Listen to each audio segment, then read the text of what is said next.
ఆయన వైద్యం చేయడం కాదు, తన దగ్గరికి వచ్చినటువంటి పేదవారు వైద్యానికి వస్తే తన ఇంట్లో వాళ్ళకి మంచం వేసి పడుకోబెట్టి వాళ్ళకి అన్నం పెట్టమంటే సరిగ్గా పెడతారో పెట్టరో అని ఆయన ఎక్కువ నారింజ పచ్చడి, ఆవు పాలు పచ్చంగా చెప్పేవారు. తాను ఆవులు పెంచి ఆవు పాలు తెప్పించి నారింజ పచ్చడి చేయించి తనతో కలిపి రోగులందరినీ కూర్చోబెట్టి భోజనం పెట్టేవారు. కడుపు నిండా పెడతారో పెట్టరో, తింటారో తినరో అని. ఒక వైద్యుడు అందరినీ కూర్చోపెట్టి వైద్యం చేసి పథ్యం పెట్టిన వాళ్ళు ఎవరైనా ఇంకా వెనకపడి కొంచెం కుమిలిపోతుంటే, నిజంగా చెప్పు నీకేమిటి బాధ అంటే, ఏదో కొంచెం ఆర్థికంగా ఇబ్బంది పడుతున్నానంటే ఆ బెంగ నా మనసులో ఉండిపోయిందంటే డబ్బు తీసి వాడికి ఇచ్చి, డబ్బు కోసం బెంగ పెట్టుకుని శరీరం పాడు చేసుకుంటావా? బతుకు ముందు ఈ డబ్బట్టుకెళ్ళి నీ అవసరం తీర్చుకో. సంపాదిస్తే పట్టుకొచ్చి నిజాయితీగా, సంపాదించలేకపోతే మర్చిపో. భీష్ముడు పరశురాముడితో యుద్ధానికి సిద్ధపడ్డాడు. ఇద్దరు శంఖములు పూరించారు. వాళ్ళిద్దరి మధ్య 22 రోజుల పాటు యుద్ధం జరిగింది. అసలు పరశురాముడి యొక్క విలువిద్యా సామర్థ్యానికి ధైర్యం చేసి ఆయన ముందు నిలబడడమే చాలా కష్టం. ఒకవేళ అలా నిలబడినా ఆయనతో ఎంతోసేపు యుద్ధం చెయ్యవలసిన అవసరం ఎవరికి కలగదు. ఎందుకని అంటే ఆయన యొక్క శక్తి సామర్థ్యములు అటువంటివి. అటువంటి పరశురాముడితో భీష్ముడు 22 రోజుల పాటు యుద్ధం చేసినప్పటికీ కూడా ఫలితం ఎటూ తేలలేదు. ఇద్దరూ అరివీర భయంకరంగా యుద్ధం చేస్తూనే ఉన్నారు.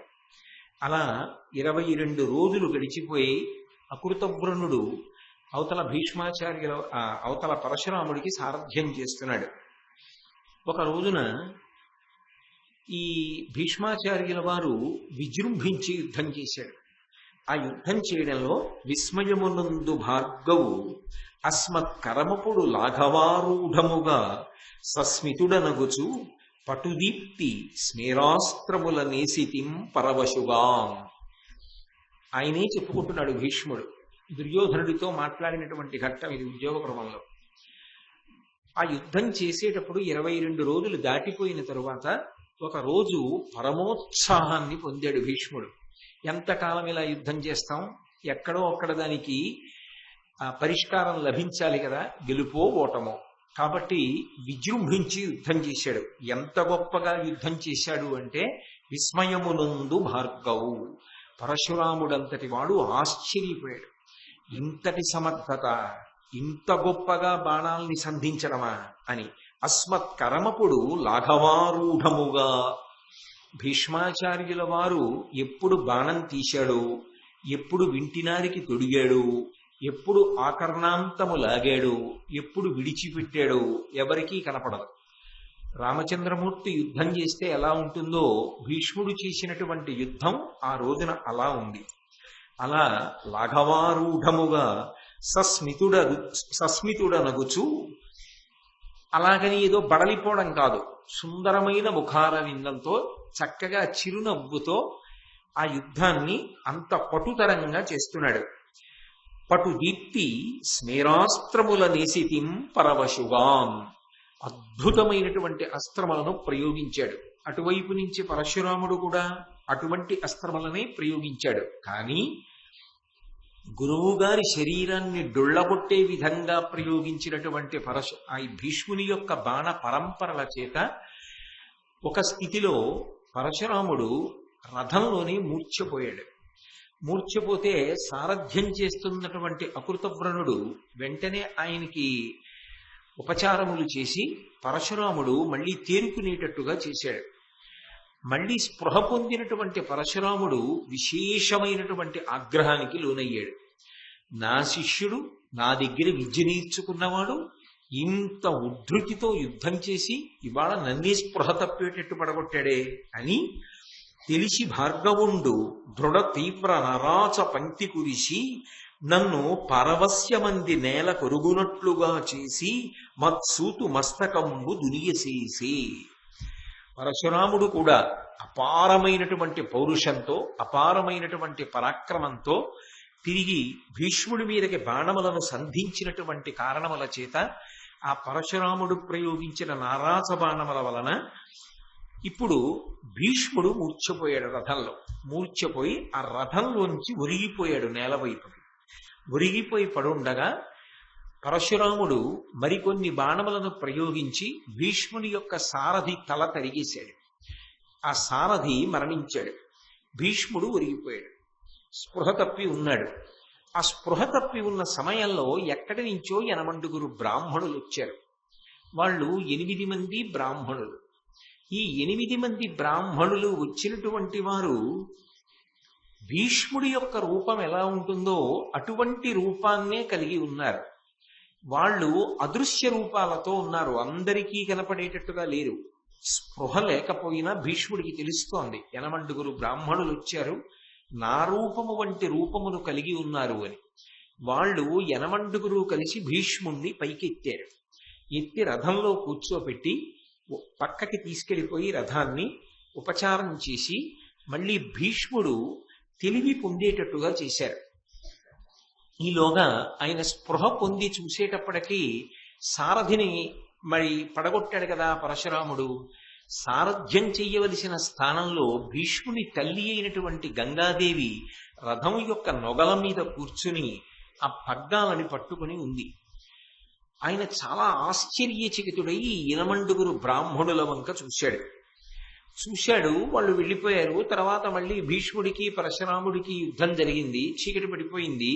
ఆయన ఇంటికి వెళ్ళిపోయి దర్భాసనం వేసుకుని పడుకుని ఉన్నాడు. దర్భాసనం అనేటటువంటిది ఇంట్లో అత్యంత పవిత్రమైన వస్తువులలో అది ఒకటి. అమృతం యొక్క స్పర్శని పొందింది కాబట్టి దర్భాసనం పరమ పవిత్రమైనదిగా భావన చేస్తారు. అటువంటి దర్భాసనం మీద పడుకున్నాడు అన్న మాటకు అర్థం ఏమిటంటే ఉపవాస దీక్ష యందు ఉన్నాడు అని. అంటే గురువు గారితో యుద్ధం, అన్ని అస్త్రములకు సంబంధించిన మంత్రములను స్మరించవలసి ఉంటుంది కదా. ఎప్పుడు ఏ అస్త్రములకు సంబంధించిన మంత్రము స్ఫురణకు రావాలో అది ఖచ్చితంగా అలాగే స్ఫురణకు రావాలి. అలా రావాలి అంటే ఆ బుద్ధి అలా ప్రచోదనం కావాలి అంటే దానికి తగినటువంటి రీతిలో ఆ నియమాలని పాలనం చెయ్యాలి. అందుకే ఆయన దర్భాసనం మీద పడుకుని ఉన్నాడు భీష్ముడు. పడుకుంటూ మనసులో సంకల్పం చేశాడు, నేను యుద్ధంలో డస్సిపోయి పరశురాముడితో యుద్ధం చెయ్యలేక ఒక స్థితిలో ఆయన వేసిన బాణముల చేత దెబ్బతిని స్పృహ తప్పి ఒరిగిపోయి ఉండగా ఎక్కడి నుండో 8 బ్రాహ్మణులు వచ్చి నన్ను పైకెత్తారు. నేను వాళ్ళని చూశాను. వాళ్ళు నాలాగే ఉన్నారు. వాళ్ళు నాకు ఊరట కల్పించి తిరిగి రథంలో కూర్చోపెట్టి వెళ్ళారు. గంగమ్మ రథం యొక్క నొగల మీద కూర్చుంది. ఆవిడ్ని నేను గుర్తుపట్టగలను. ఆ 8 బ్రాహ్మణులు ఎవరై ఉంటారు? వాళ్ళు నాకు దర్శనమిచ్చి ఈ యుద్ధము పరిపూర్ణమయ్యేటట్టుగా నేను గెలిచేటట్టుగా నన్ను అనుగ్రహించుగాక అని ప్రార్థన చేసి సంకల్పం చేసి పడుకున్నాడు. పడుకుంటే ఆ రోజు రాత్రి పూర్తయిపోతోంది. బ్రాహ్మీ ముహూర్తం సమీపిస్తోంది, తెల్లవారుజాము కాలం. ఆ పరమ పవిత్రమైనటువంటి సమయానికి కొంచెం ముందర భీష్మాచార్యుల వారి కలలో వసువులు దర్శనమిచ్చారు. ఇచ్చి వాళ్ళన్నారు, నీవు ఏమును ఒక్కటి, నీకు వెరవనేలగాంగేయ రాము జయించునట్టి శరము సుమ్మని మోహనాస్త్రంబు నాకు నిచ్చిపోయిరి క్రమ్మరనెక్కడేని. ఆ కనపడినటువంటి వసువులు అన్నారు, ఓ భీష్ముడా, నీకు మాకు అభేదం, నీకు మాకు ఏ విధమైనటువంటి భేదం లేదు, మనం తత్వతః ఒక్కటే, ఇప్పటికింతవరకు చాలు. నీవు నీ గురువైనటువంటి పరశురాముణ్ణి గెలవాలి అంటే ఒక అస్త్రాన్ని ప్రయోగించాలి. ఆ అస్త్రం నీకు తెలుసు, కానీ నీకు తెలియదు అని నువ్వు అనుకుంటున్నావు. నువ్వు ఒక్కసారి స్ఫురణకి తెచ్చుకో, నీకు జ్ఞాపకానికి వస్తుంది. అది మోహనాస్త్రం. ఇత పూర్వం నీకు ఉపదేశం ఉంది, నీకు బాగా తెలుసు కూడా అస్త్రం. కాబట్టి నువ్వు ఆ అస్త్రాన్ని ప్రయోగం చేయి. ఆ అస్త్రాన్ని ప్రయోగిస్తే తప్పకుండా నీ గురువు ఈ యుద్ధంలో ఓడిపోతాడు అని వాళ్ళు ఉపదేశం చేసి అంతర్ధానం అయిపోయారు. ఇక్కడ మీరు ఒక విషయాన్ని గమనించవలసి ఉంటుంది. ఎప్పుడైనా సరే ఇటువంటి దేవతాస్థానములలో ఉన్న వాళ్ళు కిందకి దిగి వచ్చినప్పటికీ కూడా వాళ్ళ యొక్క మూలమైన తేజస్సు ఏది ఉంటుందో అది అలాగే ఉంటుంది. ఉదాహరణకి విష్ణు ఉన్నారు, ఆయన అవతార స్వీకారం చేస్తారు. ఆయన రామచంద్రమూర్తిగా అవతార స్వీకారం చేసి భూమి మీదకి వచ్చారనుకోండి, అంటే వైకుంఠమునందు విష్ణువు లేకుండా పోతాడు, లేకపోతే విష్ణు తత్వం లేకుండా పోతుందని అది ఉద్దేశ్యం కాదు. ఆ మూల సంబంధమైన తేజస్సు అలాగే ఉండి అవతారంగా కూడా ప్రవర్తిస్తుంది. అది భగవంతుని యందు ఉన్నటువంటి అపారమైన ప్రజ్ఞ. మనకి లేని విభూతులు పరమేశ్వరుని యందు ఉంటాయి. అందుకే ఆయన యందు కొన్ని గొప్ప గొప్ప లక్షణములు ఉంటాయి. అందుకే ఆయన శరీరము ఆణవ మలముతో కూడుకున్నది కాదు. ఆణవ మలము అంటే మన శరీరం పంచభూతాలతో ఏర్పడుతుంది, పృథివ్యాపస్తేజో వాయురాకాశములతో. భగవంతుని యొక్క శరీరం అలా ఆ 5 భూతములతో ఏర్పడదు. అందుకే ఆణవ మలం ఆయనకు ఉండదు. అలాగే కార్మిక మలం ఉండదు ఆయనకి. కార్మిక మలము అంటే నేను గత జన్మలలో చేసినటువంటి పాపపుణ్యములను అనుసరించి నాకు తర్వాత జన్మలు లభిస్తాయి. ఆయన అలా పాపపుణ్యములు చేస్తే ఆయనకి జన్మలు వచ్చాయని చెప్పడానికి ఉండదు.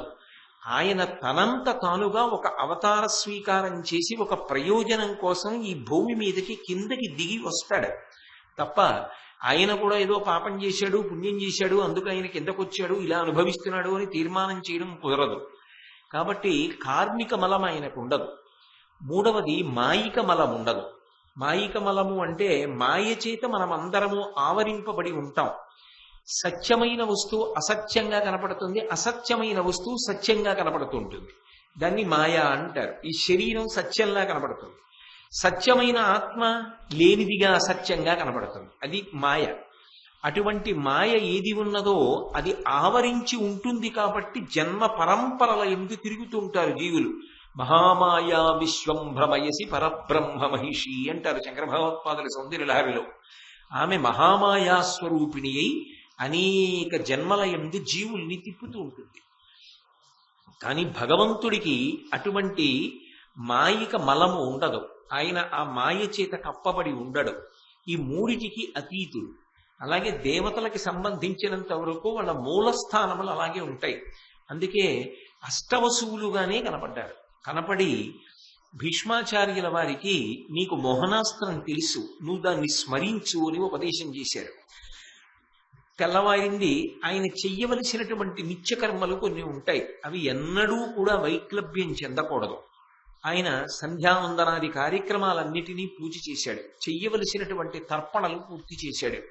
అంటే యుద్ధం చేస్తున్నప్పుడు కాదు, ఏ పని చేస్తున్నా సరే చెయ్యవలసినటువంటి నిత్యకర్మ చెయ్యకుండా ఉండకూడదు. అందుకే సంధ్యావందనాది కార్యక్రమములను చేసి కళ్ళు మూసుకుని ధ్యానం చేశాడు. ఆయనకి మోహనాస్త్రం స్ఫురించింది. అంటే వసువుగా ఉన్నప్పుడు తెలిసి ఉన్నటువంటి విషయం ఇప్పుడు ఆయనకు భాషించింది, తనంత తానుగా భాషించింది. భాషించడం అంటే ఒకరు చెప్పవలసిన అవసరం లేకుండానే తనంత తాను ప్రకాశిస్తుంది బుద్ధి ఎందు. అది ఆయన యొక్క పూర్వ వైభవం. ఒక వసువుగా ఉన్న కారణం ఈ జన్మలో వశిష్ఠుని యొక్క శాపవశాత్తు వచ్చిన చాలా చాలా గొప్ప కార్యాల్ని సాధించవలసి రావడం, ఇన్ని కారణముల చేత భగవదనుగ్రహం ఫలించి ఆయనకి మోహనాస్త్రం స్ఫురించింది. అన్నిటికన్నా మీరు జ్ఞాపకం పెట్టుకోవలసిన విషయం ఒకటి ఉంటుంది. స్ఫురణ అన్న మాట వెనక ఎవరుంటారు అంటే భగవంతుడు ఉంటాడు. ఏ సమయమునకు ఏది జ్ఞాపకం రావాలో అది జ్ఞాపకం వచ్చింది అంటే దాని వెనక కేవలం భగవంతుని యొక్క కృప. అలా జ్ఞాపకం రాలేదు అంటే భగవంతుని యొక్క అనుగ్రహము యొక్క లేమి. అంతేకాని ఒక వ్యక్తి యొక్క ప్రజ్ఞతో సంబంధం కాదని. ప్రజ్ఞ ఆయన సాధన ఆయనకు ఉంటుంది. కానీ ఎంత సాధన చేసినప్పటికీ ఏ సమయమునందు ఏది జ్ఞాపకానికి రావాలో అది జ్ఞాపకం రావడం భగవంతుని యొక్క కృప ఉంటేనే సాధ్యం. అందుకే కర్ణుడి దగ్గర నిజానికి శక్తి అస్త్రం ఉంది. అది అర్జునుడి మీద ప్రయోగించి ఉంటే కురుక్షేత్ర సంగ్రామం ఎలా మలుపు తిరిగేదో, ఘటోత్కచుడి మీద ప్రయోగించి వదిలిపెట్టేసుకున్నాడు తప్ప ఇది అర్జునుడి మీద ప్రయోగిద్దామనేటటువంటి ఆలోచన ఘటోత్కచుడికి కలగలేదు. అంటే దాని వెనకాతల శ్రీకృష్ణుడున్నాడు అన్న విషయం వేరుగా ప్రతిపాదించవలసిన అవసరం ఎందుకుంటుంది? కాబట్టి ఆ స్ఫురణ శక్తి పరమేశ్వరుడు. పరమేశ్వరుడు ఆ స్ఫురణ శక్తిని ఏ కారణానికి ఇస్తాడు అంటే ధర్మాచరణము చేత ఇస్తారు. ఎవరు ధర్మమునందు అనువృత్తి కలిగి ఉంటారో వారికి మన ఊహకు అందనటువంటి రీతిలో స్ఫురణ శక్తి నిలబడిపోయి ఉంటుంది. అది తర్కమునకు అందేటటువంటి విషయం కాదు. నేను ఎందుకు చెప్తున్నాను అంటే అలా మహాత్ముల యొక్క స్ఫురణ శక్తికి ప్రత్యక్షమైన నిదర్శనములు ఇప్పటికీ ఉన్నాయి. శ్రీశైల క్షేత్రంలో ఇప్పటికీ ఒక పూర్వసువాసిని ఉన్నారు. ఆవిడ పూర్వసువాసిని కనుక శిరోముండనం చేయించుకుని తెల్లటి బట్ట పైనుంచి కప్పుకొని పూర్వ సంప్రదాయాన్ని పాటిస్తూ ఉంటారు. ఆమె పెళ్ళైనటువంటి కొత్తల్లో ఇంకా పిల్లలు కూడా కలగలేదు ఆవిడికి. నిండు యవ్వనంలో ఉన్న రోజులలో భర్త గారితో కలిసి కాశీపట్టణానికి వెళ్ళారు.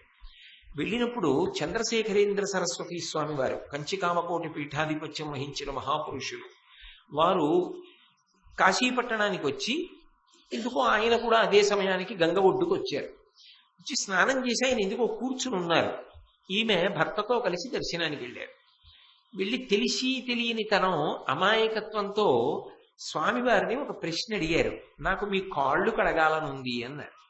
ఆయన పకపక నవ్వి అన్నారు, నువ్వు స్త్రీవి కదా, నేను సన్యాసిని కదా, నా కాళ్ళు నువ్వు ఎలా కడుగుతావు, సాధ్యం కాదుగా అని నవ్వారు. కానీ ఆవిడ మనసులో ఎందుకో ఆ సమయంలో బలమైన కోరికే ఏర్పడిపోయింది, ఆయన కాళ్ళు కడగాలి. సరే, ఆవిడ కడగలేదు. చాలా కాలం అయిపోయింది. ఆవిడికి పిల్లలు పుట్టేశారు. తర్వాత భర్త గారు కూడా వెళ్ళిపోయారు. ఆవిడ వైధవ్యం పొందారు. పొందిన తరువాత ఆ శ్రీశైలంలో కంచి కామకోటి మఠం ఉంది. సముద్రాల కృష్ణమూర్తి గారని చాలా ఉత్తములు, ఆయన దాన్ని నిర్వహిస్తూ ఉంటారు. ఆయన దగ్గరికి వెళ్ళి ఆవిడ అడిగారు, నాకు శ్రీశైలంలో ఉండాలనుంది, శ్రీశైల క్షేత్రం అంటే పరమాచార్య స్వామి వారికి చాలా ప్రీతి, అక్కడ ఉండిపోదాం అనుకుంటున్నాను, మఠంలో నాకు అవకాశం ఇస్తారా అని అడిగారు. తప్పకుండా మఠంలో ఉండమని ఏదో ఒక గది ఇచ్చారు. అందులో ఉండి ఆవిడ చెయ్యగలిగిన సేవ చేస్తున్నారు. ఇది జరిగి ఇంచుమించుగా ఓ 40 ఏళ్ళు ఎంతో అయిపోయింది. మహాస్వామి గారిని ఆవిడ కలిసి ఆ తర్వాత ఇప్పుడు ఆవిడ మహాస్వామిని చూడలేదు. ఇంకా ఆవిడ చూసినప్పుడు యవ్వనంలో ఉన్న సువాసిని, ఆ తర్వాత 40 ఏళ్లకి ఆవిడ పూర్వ సువాసి, వైధవ్యాన్ని అనుభవిస్తున్నటువంటి తల్లి. ఆ తర్వాత మహాస్వామి వారు శ్రీశైలం వచ్చారు. వచ్చి ఆయన భిక్ష పూర్తి చేసి, భిక్ష అంటే మనం అయితే భోజనం అంటాం, భిక్ష పూర్తి చేసి వచ్చి కూర్చున్నారు. ఈమె వెనక నుంచి చూస్తున్నారు మహాస్వామి. ఆయన చటుక్కుని వెనక్కి తిరిగి ఆవిడ ఏ కిటికీలోంచి చూస్తున్నారో అటే చూశారు. ఆవిడ హడిలిపోయి పక్కకి వెళ్ళిపోయారు. ఆయన చెయ్యెత్తి ఇలా రమ్మని పిలిచారు. ఓ పొరపాటు చేశానేమో అని ఆవిడ భయపడుతూ దగ్గరికి వెళ్ళారు. ఆయన అన్నారు, అమ్మా భిక్ష చేసి చేతులు కడుక్కున్నాను, కాళ్ళు కడుక్కున్నాను, ఎలా ఉండిపోయిందో, పాదం మీద ఒక మెతుకుండిపోయిందమ్మా, ఓ బిందెతో నీళ్లు తెచ్చిపోయి అన్నారు. ఆవిడ గబగబా బిందెతో నీళ్లు తీసుకొచ్చి ఆయన కాళ్ళు చాపితే నీళ్లు పోసింది.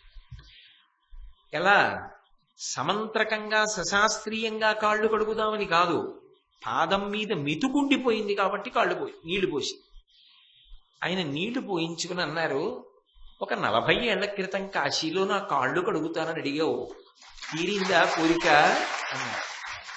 అసలు ఆవిడ్ని గుర్తుపట్టగలరా ఎవరైనా?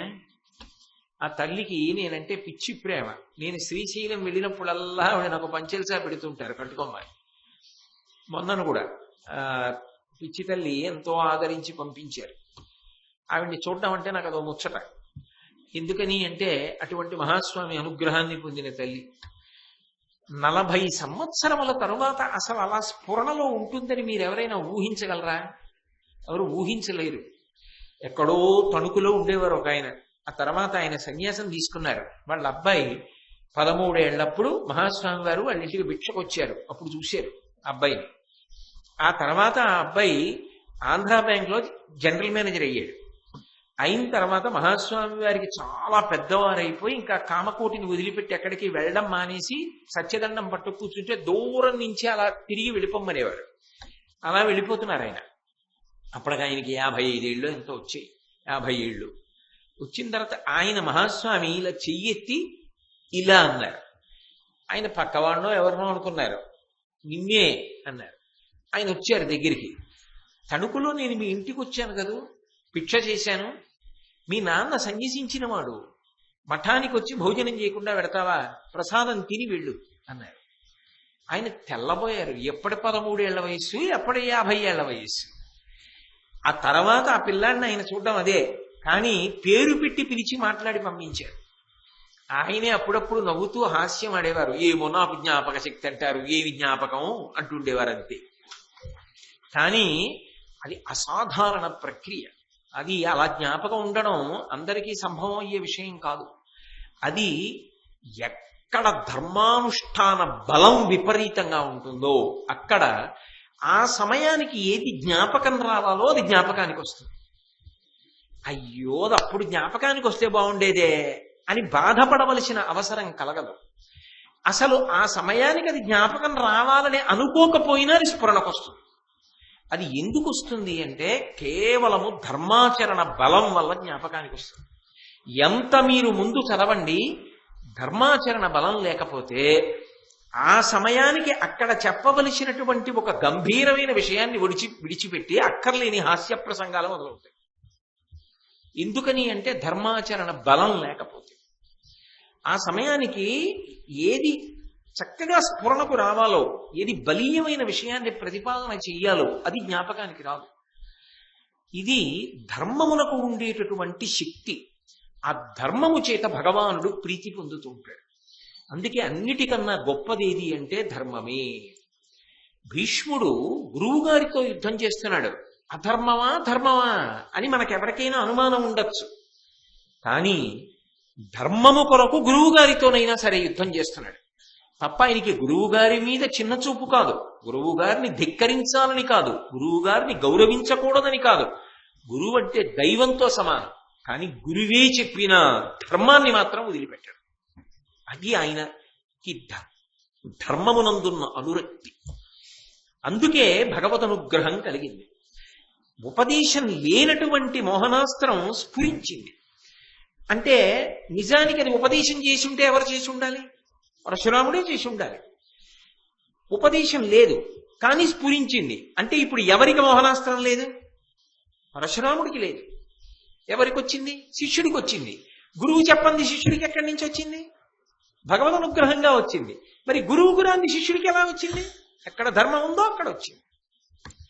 అంటే భీష్ముడు పరమ ధర్మపరాయణుడు. ఆయన చేస్తున్న దాంట్లో దోషం లేదు, ఆయన చేసిన దాంట్లో దోషం లేదు. తప్పెక్కడైనా ఉంటే అంబయందు ఉండాలి. తప్పెక్కడైనా ఉంటే అంబని వెనకేసుకొచ్చి యుద్ధానికి వచ్చి గురువైనా పరశురాముడి యందు ఉండాలి. పరశురాముణ్ణి తీసుకొస్తాను అని చెప్పి తీసుకొచ్చినటువంటి అంబ తాతగారి ఎందైనా ఉండాలి. తప్పించి భీష్ముని యందు మాత్రం కించిత్ దోషం కూడా లేదు. ఆయన ధర్మాన్నే గట్టిగా పట్టుకున్నాడు అనడానికి ఈ సంఘటన ప్రబలమైనటువంటి సాక్ష్యం. కాబట్టి ఆయనకి మోహనాస్త్రము స్ఫురించింది. సంతోషించాడు. యుద్ధానికి బయలుదేరి వెళ్ళాడు. వెళ్ళిన తరువాత ఆ యుద్ధం ప్రారంభమైంది. ప్రారంభమైతే ఈసారి పరశురాముడు బ్రహ్మాస్త్ర ప్రయోగం చేశాడు. బ్రహ్మాస్త్రం అంటే అదేం సామాన్యమైన అస్త్రం కాదు. మరి గురువుగారు బ్రహ్మాస్త్రాన్ని ప్రయోగించినప్పుడు శిష్యుడు తత్తుల్యమైన అస్త్రాన్నే ప్రయోగించాలి. బ్రహ్మాస్త్రానికి విరుగుడు బ్రహ్మాస్త్రమే. అందుకే భీష్ముడు కూడా బ్రహ్మాస్త్రాన్ని ప్రయోగించాడు. రెండు బ్రహ్మాస్త్రములు కలుసుకుంటే సృష్టి అంతా సంక్షోభమైపోతుంది. దానికి సైన్యంతో సంబంధం ఏముందండి? ఇద్దరు యోధులు, ఇద్దరు మహాపురుషులు యుద్ధం చేస్తున్నారు. రెండు బ్రహ్మాస్త్రములు ఢీకొని ఆ యుద్ధం అంత తీవ్రంగా జరుగుతోంది. ఇక గురువు బ్రహ్మాస్త్ర ప్రయోగం వరకు వచ్చేశారు. కాబట్టి ఇక నేను ప్రయోగించవలసిన సమయం ఆసన్నమైపోయింది. ఈ యుద్ధం ఎక్కడో అక్కడ ఆగాలి. కాబట్టి వెంటనే భీష్మాచార్యుల వారు చేతిలో బాణాన్ని పట్టుకుని మోహనాస్త్రాన్ని దాని మీద అభిమంత్రించి ఇంకా విడిచిపెట్టడానికి సిద్ధపడుతున్నాడు. చేతనాచేతనములు అన్నీ కూడా ఆక్రందించేట ఒక్కసారి. అది ప్రకృతికి ఉన్నటువంటి గొప్పతనం. అమ్మవారి యొక్క మొట్టమొదటి పేరేమిటి? ప్రకృతిం వికృతిం విద్యాం సర్వభూత హితప్రదాం అని కదా. ఆవిడ ప్రకృతి స్వరూపిణి. చేతనాచేతనములు అంటే చైతన్యము కలిగినవి, చైతన్యము లేనివి కూడా ఆక్రందించేట. ఒక్కసారి గొల్లును గోలబెట్టేట. ఎందుకని? భీష్ముడు కాని మోహనాస్త్రాన్ని వదిలిపెట్టేశాడా పరశురాముడు పడిపోతాడు. అసలు మొట్టమొదటిసారి భగవదవతారం మనుష్యుడి చేతిలో పడిపోతుంది. పైగా ఎంత కాదన్నా గురువు శిరస్సు తెగిపోతుంది, గురువు పడిపోతాడు, అది మత్స అయిపోతుంది. ఎంత యుద్ధం జరగనివ్వండి, అది ఇంకొకలా ఆగిపోతే మంగళప్రదంగా ఉంటుంది తప్ప గురువు పడిపోవడం అనేటటువంటిది ఊహించడానికి కూడా అందే విషయం కాదు. అందుకే చేతనాచేతనములన్నీ ఆక్రందించాయి. ఈ దేనికి? పరశురాముడు పడిపోతాడేమో అన్నదానికన్నా భీష్ముడు ప్రయోగించేస్తాడేమో అని. ఇంత ధర్మాత్ముడే, ఇంత సకల శాస్త్ర విశారదుడే వదిలిపెట్టేస్తే మోహనాస్త్రాన్ని ఎంత పెద్ద ఇబ్బంది వచ్చేస్తుంది. కాబట్టి ఎలా ఆక్రందించాయి గాని ఎవరొచ్చి చెప్తారు? నారదుడు పరిగెత్తుకొచ్చాడు. నారదుడు వస్తే దెబ్బలాటలు పెడతాడంటారు, తెలిసి తెలియని మాటలు. నారదుడు వస్తే దెబ్బలాటలు పెట్టడం అవన్నీ సినిమా కథలకు బాగుంటాయేమో. నారదుడు ఎక్కడైనా జ్ఞానాన్ని ఆవిష్కరించడానికి వస్తాడు. నారదుడు మహానుభావుడు. అటువంటి నారదుడు గబగబా పరిగెత్తుకొచ్చి భీష్మాచార్యుల వారితో అన్నాడు, వద్దు, ఇది కర్కశత్వము. గురువు యుద్ధం చేస్తూ ఉండుండవచ్చు కాక, నిన్ను అధర్మమును పాటించమని అని ఉండవచ్చు కాక, నువ్వు మాత్రం మోహనాస్త్ర ప్రయోగం చేసి గురువుని పడగొట్టడానికి వీల్లేదు. ఇది అపారమైన కర్కశత్వము సుమా, ప్రయోగించవద్దు అంటే. అవతల పరశురాముడి వైపు మరి సరే ఈయన ఆపుతాడు, మరి అవతల ఆపేది ఎవరు? జమదగ్ని పరిగెత్తుకొచ్చాడు. అంటే మీరు ఒకటి ఆలోచించాలి, పునర్జన్మ సిద్ధాంతం అనేటటువంటిది, పుణ్యాత్ములు దివ్యమైనటువంటి స్థానములు అలంకరిస్తారు అనేటటువంటిది, పితృస్థానములలోకి వెళ్ళిన వారు మనం చేసేటటువంటి పనులను గమనిస్తారు అనేటటువంటిది పరమ సత్యము అని రూఢమవుతోందా లేదా? రూఢమవుతోంది అనడానికి ఇవే సాక్ష్యాలు. భారతం చెప్పడం కాదు, భారతం చెప్పిన వాడివి పితృదేవతా స్థానాలు ఉంటాయని నమ్మితే భారతం చెప్పిన దానికి సార్థక్యం. భారతం చెప్పి పితృదేవతలు ఉంటారా అంటే, నేను భారతం అంతా చెప్పేసి పితృదేవతా స్థానాలు ఉంటాయి ఏంటండి అన్నాను అనుకోండి, ఇంకెందుకు చెప్పినట్టు భారతం? ఏమిటి భారతం మీద నమ్మకం నీకు? ఎందుకు చెప్పినట్టు? అది కాదు, ఉంటాయనడానికి ఇది ప్రబల నిదర్శనం. భారతంలో ఎన్ని పర్యాయాలు ఇలా కనపడ్డాయి. ఇత పూర్వం పాండురాజు గారు దేవేంద్రుడితో కలిసి బయలుదేరి వచ్చి జరుగుతున్నటువంటి యుద్ధం చూడడం కోసం వచ్చాడు అని చెప్పి ఒక సందర్భంలో భారతంలో మీకు నేను చూపించాను. ఇవాళ పరశురాముడి తండ్రి శరీరం విడిచిపెట్టేసిన వాడు జమదగ్ని మిగిలిన పితృస్థానాలతో కలిసి వచ్చాడు. వచ్చి పరశురాముడితో మాట్లాడుతున్నాడు. అంటే శరీరాలు విడిచిపెట్టినా వాళ్ళు ఉన్నత లోకములు చేరుతారు సాధనా బలంతో. ఆ పుణ్యప్రదమైనటువంటి జీవితాలు గడిపిన వాళ్ళు ఎవరుంటారో వాళ్ళు ఆ స్థానములను చేరి వంశగౌరవం నశించిపోకుండా తన వంశంలో ఉన్న వాళ్ళు సత్ప్రవర్తనతో ఉండాలని కోరుకుంటూ ఉంటారు అనడానికి ఇంతకన్నా ప్రబల సాక్ష్యం ఏముంటుంది? కాబట్టి జమదగ్ని పరిగెత్తుకొచ్చాడు, పితరులు పరిగెత్తుకొచ్చారు.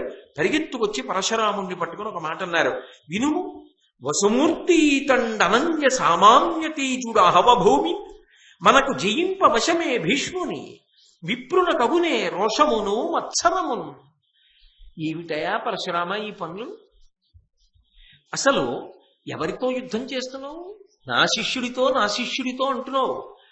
అతను సాక్షాత్తుగా వసువు, దేవతాగణములలోని వాడు, శాపవశాత్తు భూమి మీదకి వచ్చాడు. అంతటి గొప్పవాడితో యుద్ధం చేస్తున్నావు. ఇతన్ని సామాన్యుడిగా భావన చేసి యుద్ధం చేస్తున్నావే, ఇతన్ని మట్టు పెట్టడం సాధ్యం అవుతుంది అనుకుంటున్నావా? ఎలా సాధ్యం అవుతుంది? మనకు జయింప వశమి భీష్ముని, భీష్ముడిని జయించగలవా? జయించలేవు.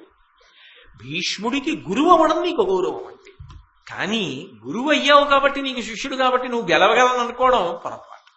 గెలవలేవు. ఇది ఒక చిత్రమైన మాట. మరి మీరు పట్టుకోగలిగారో లేదో.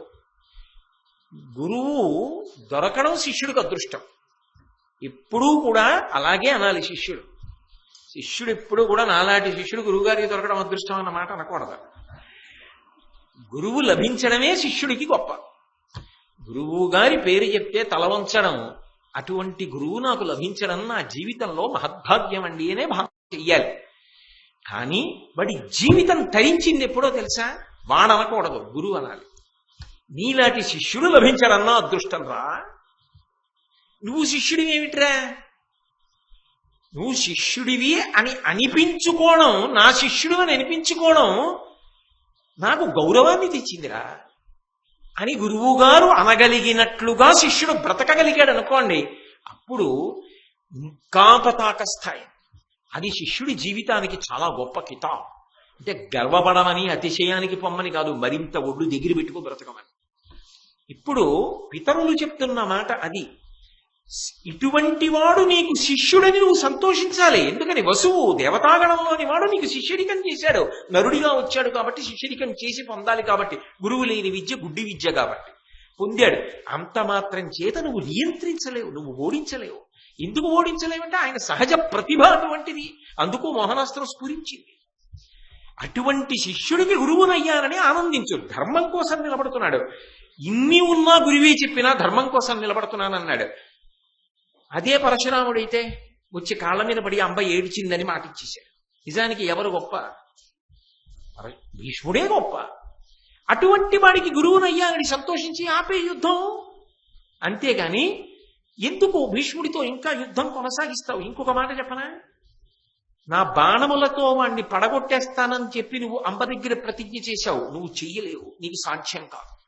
ఇది నీకు తండ్రి స్థానంలో ఉండి చెప్పట్లా, ఆ శరీరం వదిలిపెట్టా. ఇవాళ పితృదేవతా స్థానంలో ఉండి చెప్తున్నా. వసువులు పితృదేవతా స్థానాలతో సంబంధం ఉన్నవాడు. అందుకు చెప్తున్నాను, అసలు నువ్వు కాదు ఎవరూ చంపలేరు భీష్ముడిని. భీష్ముణ్ణి చంపాలంటే మళ్ళీ ఇంకో అవతారం వస్తుంది. అదే అవతారం రావాలి. నారాయణుడి పక్కన ఉన్న నరుడు అర్జునుడుగా అవతారంగా వస్తాడు. ఇంకొక అవతారం వస్తే తప్ప భీష్ముడు పడడం. కాబట్టి సమరముడుగు నారాయణ సముడు నరుడు సవ్యసాచినా నింకొక జన్మముంది ఇతని వధించు కాని తక్కితర జనములకు నసాధ్యుండు భీష్ముడు అలంబులోన. నారాయణ సకుడైనటువంటి నరుడు మళ్ళీ ఇంకొక అవతారం ఎత్తి అర్జునుడుగా వస్తాడు. వచ్చినప్పుడు ఆ అర్జునుడు యుద్ధభూమిలో ఈయన్ని పడగొట్టాలంటే తప్ప అన్యులకు ఎవ్వరికీ సాధ్యం కాదు. ఇంకో అవతారం రావాలి. నువ్వు పరశురామ అవతారంగా వచ్చి భీష్ముడికి గురువు అయ్యావు, అంతవరకు చాలు. అది నీ అదృష్టం, ఆ కీర్తి. అంతేకాని నేను చెప్పన్న ఆయన దగ్గర ఎక్కడుంది, నేను పడగొట్టేస్తానని మాత్రం ముందుకు వెళ్ళకు. అది మంచి పద్ధతి కాదు.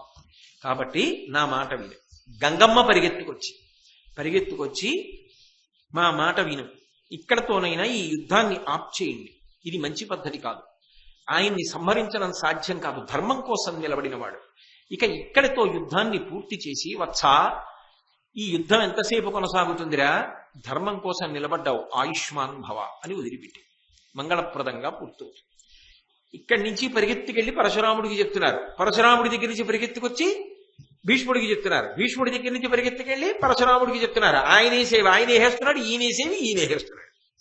యుద్ధం జరుగుతూనే ఉంది. మోహనాస్త్రం చేత పట్టుకుని ఉన్నాడు కదా, ఏ క్షణంలోనైనా వేయడానికి, ఇంకా యుద్ధానికి పరిసమాప్తి తీసుకురావాలని. అప్పుడు ఏ వసువులు మోహనాస్త్రం స్ఫురణకు రావడానికి కారకులో ఆ వసువులే పరిగెత్తుకొచ్చి గురువుగారు ముందు యుద్ధాన్ని ఆపి నిన్ను మెచ్చుకోవడం కాదు, నువ్వే యుద్ధాన్ని ఆపు, అది మర్యాద, ఆపు అని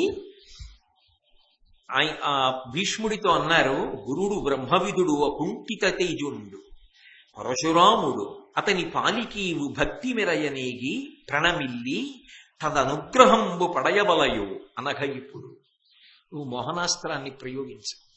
నువ్వు మోహనాస్త్రాన్ని సంధించబోతున్నావన్న విషయం తెలుసుకోలేని అమాయకుడు పరశురాముడు కాడు, తనకి మోహనాస్త్రం తెలియదన్న విషయం తెలియనివాడు కూడా కాడు.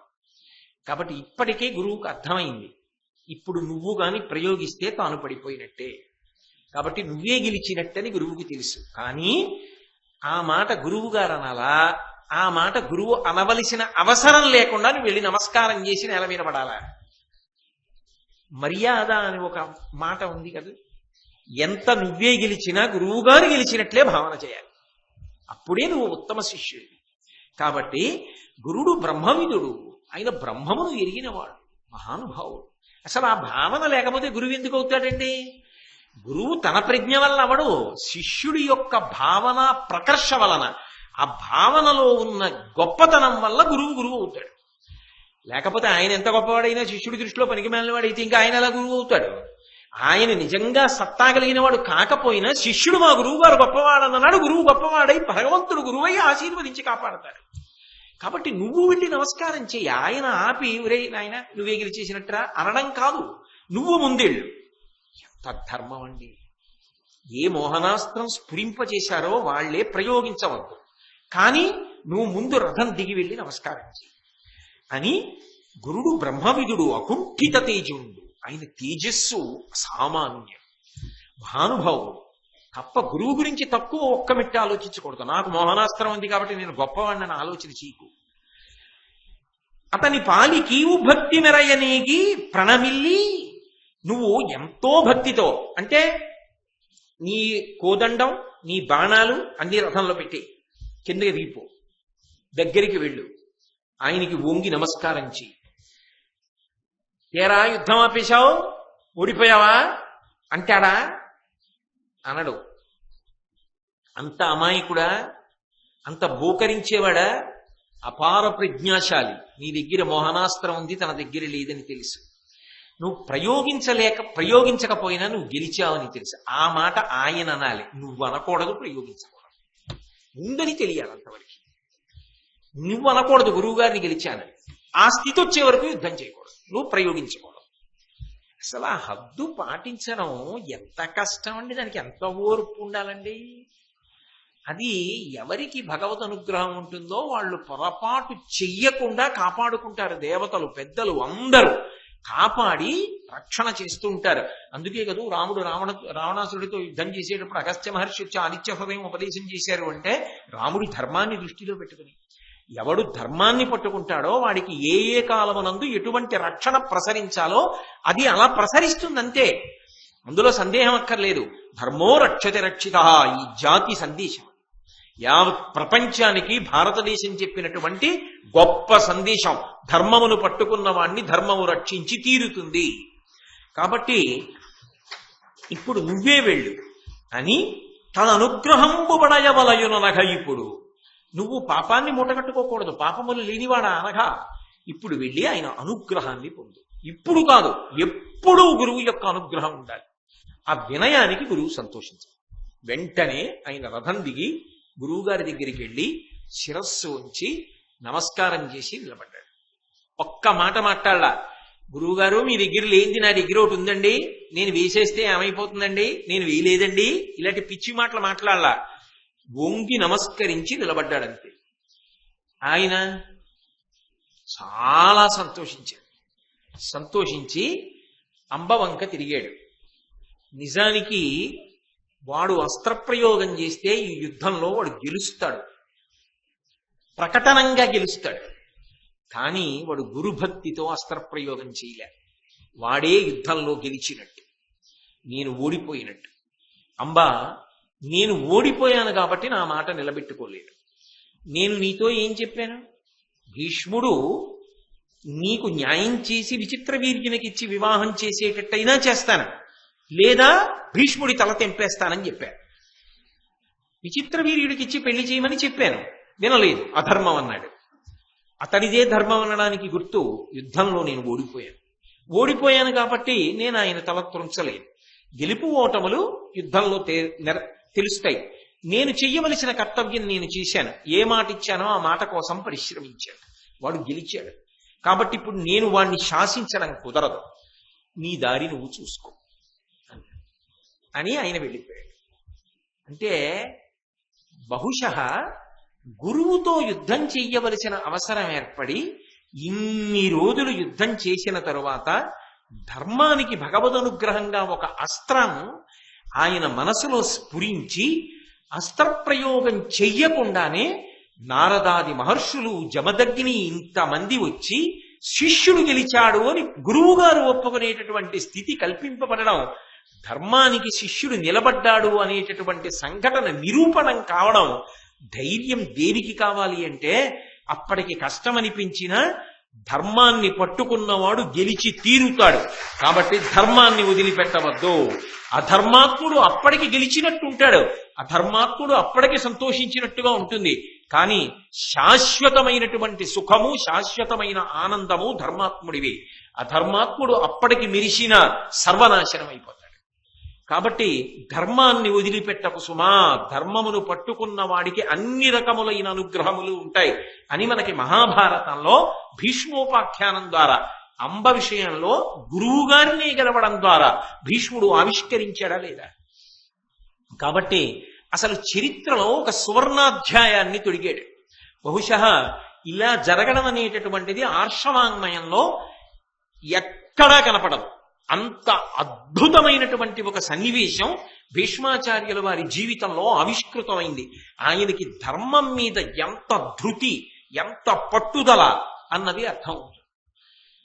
ఇంత ధర్మాత్ముడు పరశురాముడే గెలవలేకపోయాడు, ఆయనని గెలవడం సాధ్యం కాదని జమదగ్ని లాంటి వాడు చెప్పాడన్న తర్వాత అంబేం చేయాలి? నిజానికి వెళ్ళి భీష్ముడి కాళ్ళ మీద పడాలి. దోషం అయిపోయి నా జీవితానికి న్యాయం జరిగేటట్టు చెయ్యి అని అడిగితే భీష్ముడు ఏం చేసి ఉండేవాడు? ఆమె భీష్ముని ఆశ్రయించలేదు. భీష్ముని మీద పగ రెట్టింపయింది ఆవిడికి. పరశురాముణ్ణి కూడా గెలవనివ్వలేదే, నేను అనుకున్న మాట నెరవేరలేదే, వేరొకసారి అవమానం పొందాను. ఎందుకని? అంబా, భీష్ముణ్ణి నేను గెలవలేకపోయాను, నీ దారి నువ్వు చూసుకో అన్నాడు కదా పరశురాముడు. కాబట్టి వేరొకసారి భీష్ముడు ఎదురుగుండా ఓడిపోయాను.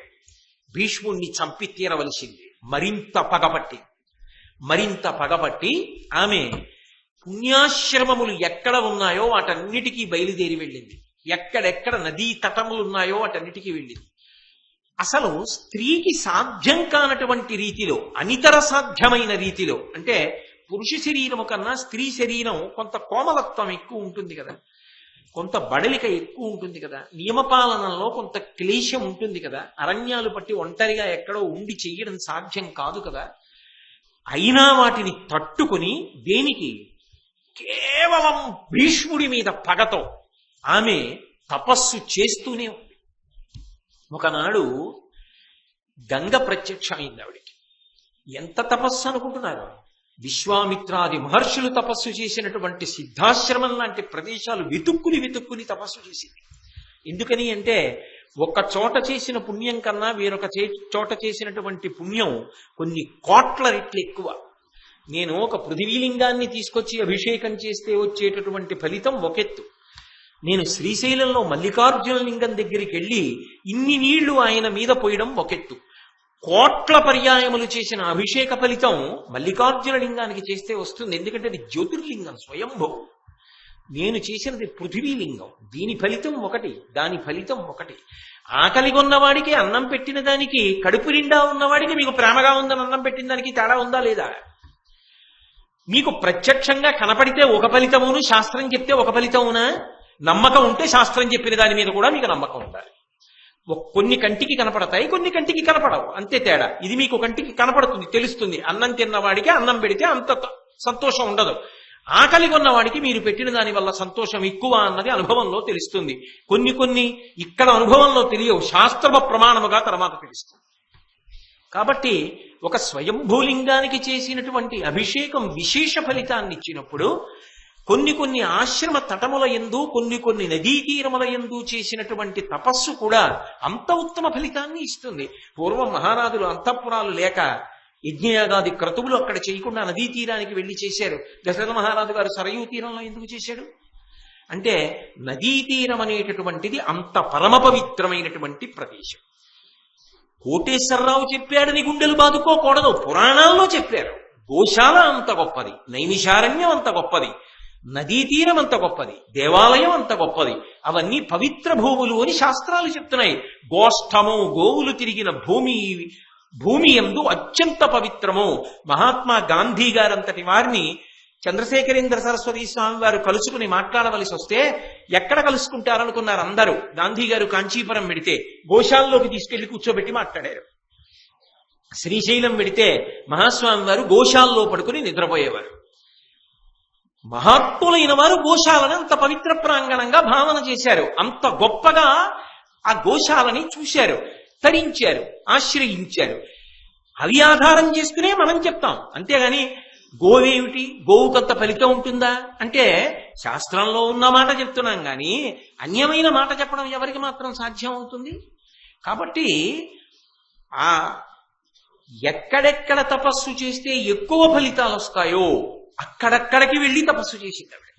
ఇవన్నీ ప్రమాణములు ఎందులోనూ అంటే భారతాది వేద సమానమైన గ్రంథములలోంచే లభిస్తాయి అంతే. అసలు నిజానికి ఈ అల్లరంతా ఎందుకు మొదలైందంటే ఓ గోవు వల్లేగా. అసలు ఆ నందినీ ధేనువిని 8వ వసువు అపహరించకపోతే ఈ భీష్ముడు కథ అంతా ఎక్కడిది? ఇంత గొప్ప కథ నడవడానికి ఆధారం ఇది. పంచమవేదమైన భారతంలో ఇంత జ్ఞానం అందడానికి ఆధారం ఎక్కడ పుట్టింది? ఎత్తుకెళ్ళాడో ఇంకోటి చేశాడో ఆవులోంచేనా వచ్చింది? ఒక ఆవుని ఎత్తుకెళ్ళకపోతే భీష్ముడు వచ్చి ఉండేవాడు కాదు. అంటే ఆవుని ఎత్తుకెడితే భీష్ముడు పుడతాడా అండి అని అడక్కండి. ఆ సందర్భానికి అలా అన్వయం అయిందంతే. కాబట్టి ఆమె అంత గొప్ప తపస్సు చేస్తుంటే ఒకనాడు గంగ ప్రత్యక్షమయ్యింది. స్త్రీలకు సాధారణంగా అత్యంత క్లిష్టమైనటువంటి నియమములనన్నింటినీ పరిపాలన చేస్తున్నావే, ఇంత గొప్ప తపస్సు చేస్తున్నావే, దేని కొరకు నువ్వు ఈ తపస్సు చేస్తున్నావు అని అడిగింది. అంటే ఆవిడంది, నేను భీష్ముని వలన మిక్కిలి పరాభవాన్ని పొందాను. భీష్ముని మీద పగతో భీష్ముణ్ణి చంపడం కోసం తపస్సు చేస్తున్నాను. భీష్ముని వలన మిక్కిలి పరాభవాన్ని ఆవిడ పొందిందా? భీష్ముడు ఆవిడ్ని పరాభవించాడా? ఆవిడ సాళ్వుణ్ణి నేను వివాహం చేసుకుందాం అనుకుంటున్నాను, నా మనసు ఆయనకి ఇచ్చాను అని చెప్పగానే విప్రులకు పుణ్యాంగనలకు ఇచ్చి వెంటనే పల్లకీలో ఆవిడ్ని సాళ్వుడి దగ్గరికి పంపించాడు. ఆ తర్వాత మళ్ళీ ఆయన ఎప్పుడూ మాట్లాడాల. ఆవిడ్ని మిక్కిలి పరాభవించింది. ఎప్పుడు పరాభవించాడు? అసలు నిజంగా పరాభవించింది నిజమైతే అంబికా అంబాలికకి కూడా అదేగా చేశాడు. మరి అంబికా అంబాలిక ఆ మాట అనలేదుగా, విచిత్ర వీర్యుడిని పెళ్లి చేసుకున్నారుగా. మరి ఈవిడ ఒక్కతేగా నేను ఆయన్ని పెళ్లి చేసుకుంటారని అక్కడికి పంపించేశాడు. అక్కడతో సరిపోయింది. చేసుకోకపోతే వాడి తప్పు, చెప్పకపోవడం నాన్న తప్పు, రథమెక్కినా చెప్పకపోవడం ఈవిడి తప్పు, యుద్ధం చేసినా చెప్పకపోవడం సాల్వుడి తప్పు, మధ్యలో భీష్ముడి తప్పు. మిక్కిలి పరాభవం చేశాడని భారతంలో లేదు. అంటే ఆమెకి మనసులో కక్ష ఉంది కాబట్టి ఆ పేరెత్తేటప్పటికి ఏమైనా మాట్లాడు. అంటే పగ మనసులోకి ప్రవేశించకూడదు, కానీ పగ మనసులోకి ప్రవేశిస్తే ఎంతటి ధర్మచారిత్రం ఉన్న వాళ్ళ మీదైనా ఎంత అభాండం వేసి ఎంత వక్రదృష్టితో ఆవిష్కరించడానికైనా సిద్ధపడిపోతాడు. అంబ జీవితం చెప్పట్లా, ఎక్కడో ఉండవు, అన్నిటికీ నిదర్శనాలు పురాణాల్లోనే ఉంటాయి. కాబట్టి గంగ అంది, నీది వక్రమైన చారిత్రము. ఆవిడికి తెలియదు ఏం జరిగిందో. తన కొడుకేగా భీష్ముడు, ఏం జరిగిందో తెలియందా? పరశురాముడితో యుద్ధం ఎందుకు జరిగిందో తెలియదా? తాను ఎన్ని మాటలు రాయబారానికి వెళ్ళింది? యుద్ధానికి ముందు వెళ్ళింది, యుద్ధం జరుగుతుండగా వెళ్ళిందా? బ్రహ్మాస్త్ర ప్రయోగం జరిగిన తర్వాత ఏం జరిగిందో తెలుసుకోలేని అమాయకురాలా ఆమె. అంది, నువ్వు నిష్కారణంగా భీష్ముడి మీద పగబెంచుకుని తపస్సు చేస్తున్నావు ఆయన్ని చంపుతానని. నీకు సాధ్యం కాదు, నువ్వు చంపలేవు. సరిగదా, నువ్వు ఇంత తపస్సు చేసేసావు కాబట్టి నీ శరీరము నీరైపోతుంది. ఇంచుమించు శాపవాక్యం. ఇంకా ముందుకి తపస్సు చేస్తే కదా నీ కోరిక తీరడం. అందుకు శరీరం ఉండదు, నీరైపోయి నదిగా మారిపోతుంది. మరి ఇంత పవిత్రమైన శరీరం, ఇంత తపస్సు చేసిన శరీరం ఏమైపోవాలి? నీరైపోయి ఓ బురదకుంటగానో అలాగా ఉండిపోతే ఎలా? అది నది అయితే దాని తేజస్సు దానికి ఉంటుంది. అందుకని నదీ రూపంగా ప్రవహిస్తాం. అప్పటికి మధ్యమండలంలో ఉంది అంబ.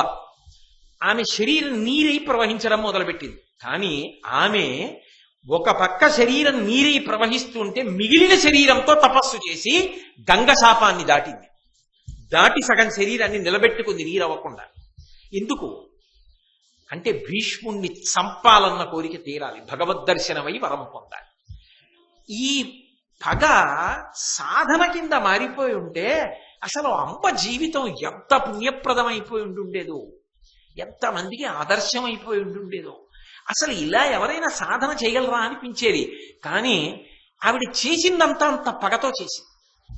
సగం శరీరాన్ని మిగిల్చుకుంది. ఎలా అంటే గంగ శాపాన్ని కూడా అతిక్రమించి నిలబెట్టుకుంది. అంత తపస్సు చేసి సగం శరీరాన్ని నిలబెట్టుకుని ఆ సగం శరీరంతో తపస్సు చేస్తే భగవంతుడికి కూడా నియమాలు ఉంటాయి. అంత ఘోర తపస్సు చేసిన తరువాత ఏ కోరిక కోరుతారన్నది వదిలిపెట్టండి, ప్రత్యక్షమై తీరవలసిందే. అందుకే శంకర భగవానుడు ప్రత్యక్షమయ్యాడు. ఏమి నీ కోరిక అని అడిగాడు. నేను భీష్ముణ్ణి చంపేయాలి, యుద్ధంలో భీష్ముణ్ణి చంపాలి, నాకు ఆ వరం ఇవ్వండి. ఆయన అన్నాడు నవ్వి, భీష్ముణ్ణి నువ్వు ఈ జన్మలో చంపలేవు, సాధ్యం కాదు. ఈ మేను విడిచి నీ వేగిన ఎప్పుడు ద్రుపద భూ విభునకు తొల్త పుత్రివై పుట్టి పిదప పుత్రాకృతిగాంచి శిఖండి నామమున ఉద్దండ బాహుబలమున కోదండ పాండిత్యమును పటు శౌర్యంబునొప్ప ప్రశస్తికెక్కి అని చంపగలదానవాతని నా మాట తప్ప దౌరడుమని చెప్పి హరుడు సనియే ఆ ప్రొద్దు సమిధలు చాలా కూడవేయిచి అనలంబు కూర్చి అవినత క్రోధ దీప్త మూర్తి భీష్మ వధించుదాననచు సొదసొచ్చెమునులకు అద్భుతముగా. ఎప్పుడైతే పరమేశ్వర సాక్షాత్కారమే పొందిందో మునులందరూ పరుగు పరుగున వచ్చారు. అయ్య బాబోయ్, ఒక స్త్రీ గంగశాపాన్ని దాటి శరీరాన్ని నిలబెట్టుకుని తపస్సు చేసి శంకరుణ్ణి ప్రత్యక్షం చేసుకుంది. అంబ ఒక గొప్ప దర్శనీయ మూర్తి అయిపోయింది. అందరూ వచ్చారు. శంకరుడు ప్రత్యక్షమై ఏం కావాలన్నప్పుడు ఆవిడ వరం అడిగింది, నేను భీష్ముణ్ణి చంపాలని.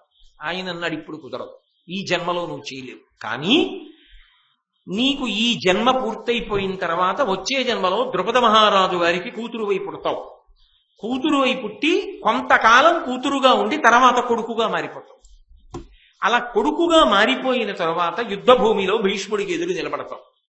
నిలబడినప్పుడు భీష్ముడు నీతో యుద్ధం చేయడం కుదరదు, నా వరం ఉంది కాబట్టి నువ్వు భీష్ముణ్ణి పడగొడతావు యుద్ధ భూమిలో. అప్పుడు భీష్ముడి వరణానికి కారణమవుతుంది. కాబట్టి ఈ జన్మలో మాత్రం భీష్ముడిని చంపవు, వచ్చే జన్మలో నీ కోరిక తీరుతుంది. ఆమె అంది, వచ్చే జన్మలో భీష్ముడిని చంపేస్తానన్నావు కాబట్టి, నేనే భీష్ముడి మరణానికి కారణం అవుతానన్నావు కాబట్టి నా ఆయుర్దాయం పూర్తయ్యే వరకు బ్రతికి ఉండడం నాకు ఇష్టం లేదు. ఇప్పుడు చచ్చిపోయి మళ్ళీ పుట్టేసి చంపేయాలి భీష్ముడు అని వెంటనే ఎండుకర్రలు తెచ్చి పేర్చి అగ్నిని రగల్చి అందులో దూకి చచ్చిపోయి. అంటే అసలు ఆ పగకి ఎక్కడైనా అర్థం ఉందంటే దానికి ఏమైనా అంతుందా? అంటే ఆవిడ తనంత తాను శరీరం పడిపోయే వరకు కూడా ఇక వేచి ఉండలేకపోయింది. అంతసేపు నేను ఆగలేను, నాకు ఉత్తర జన్మ వచ్చేయాలి, వచ్చేసి నేను భీష్ముడిని చంపేయాలి. ఏమిటి అర్థం లేని కోరిక? పరమశివుడంతటి వాడిని దర్శనం చేయడం ఏమిటి, ఇంత తపస్సు చేయడం ఏమిటి, గుండెల్లో ఆ కక్ష ఏమిటి, ఆ పగలేమిటి అంటే దానికి ఏమని చెప్పాలి? ప్రారబ్ధం అని చెప్పాలి.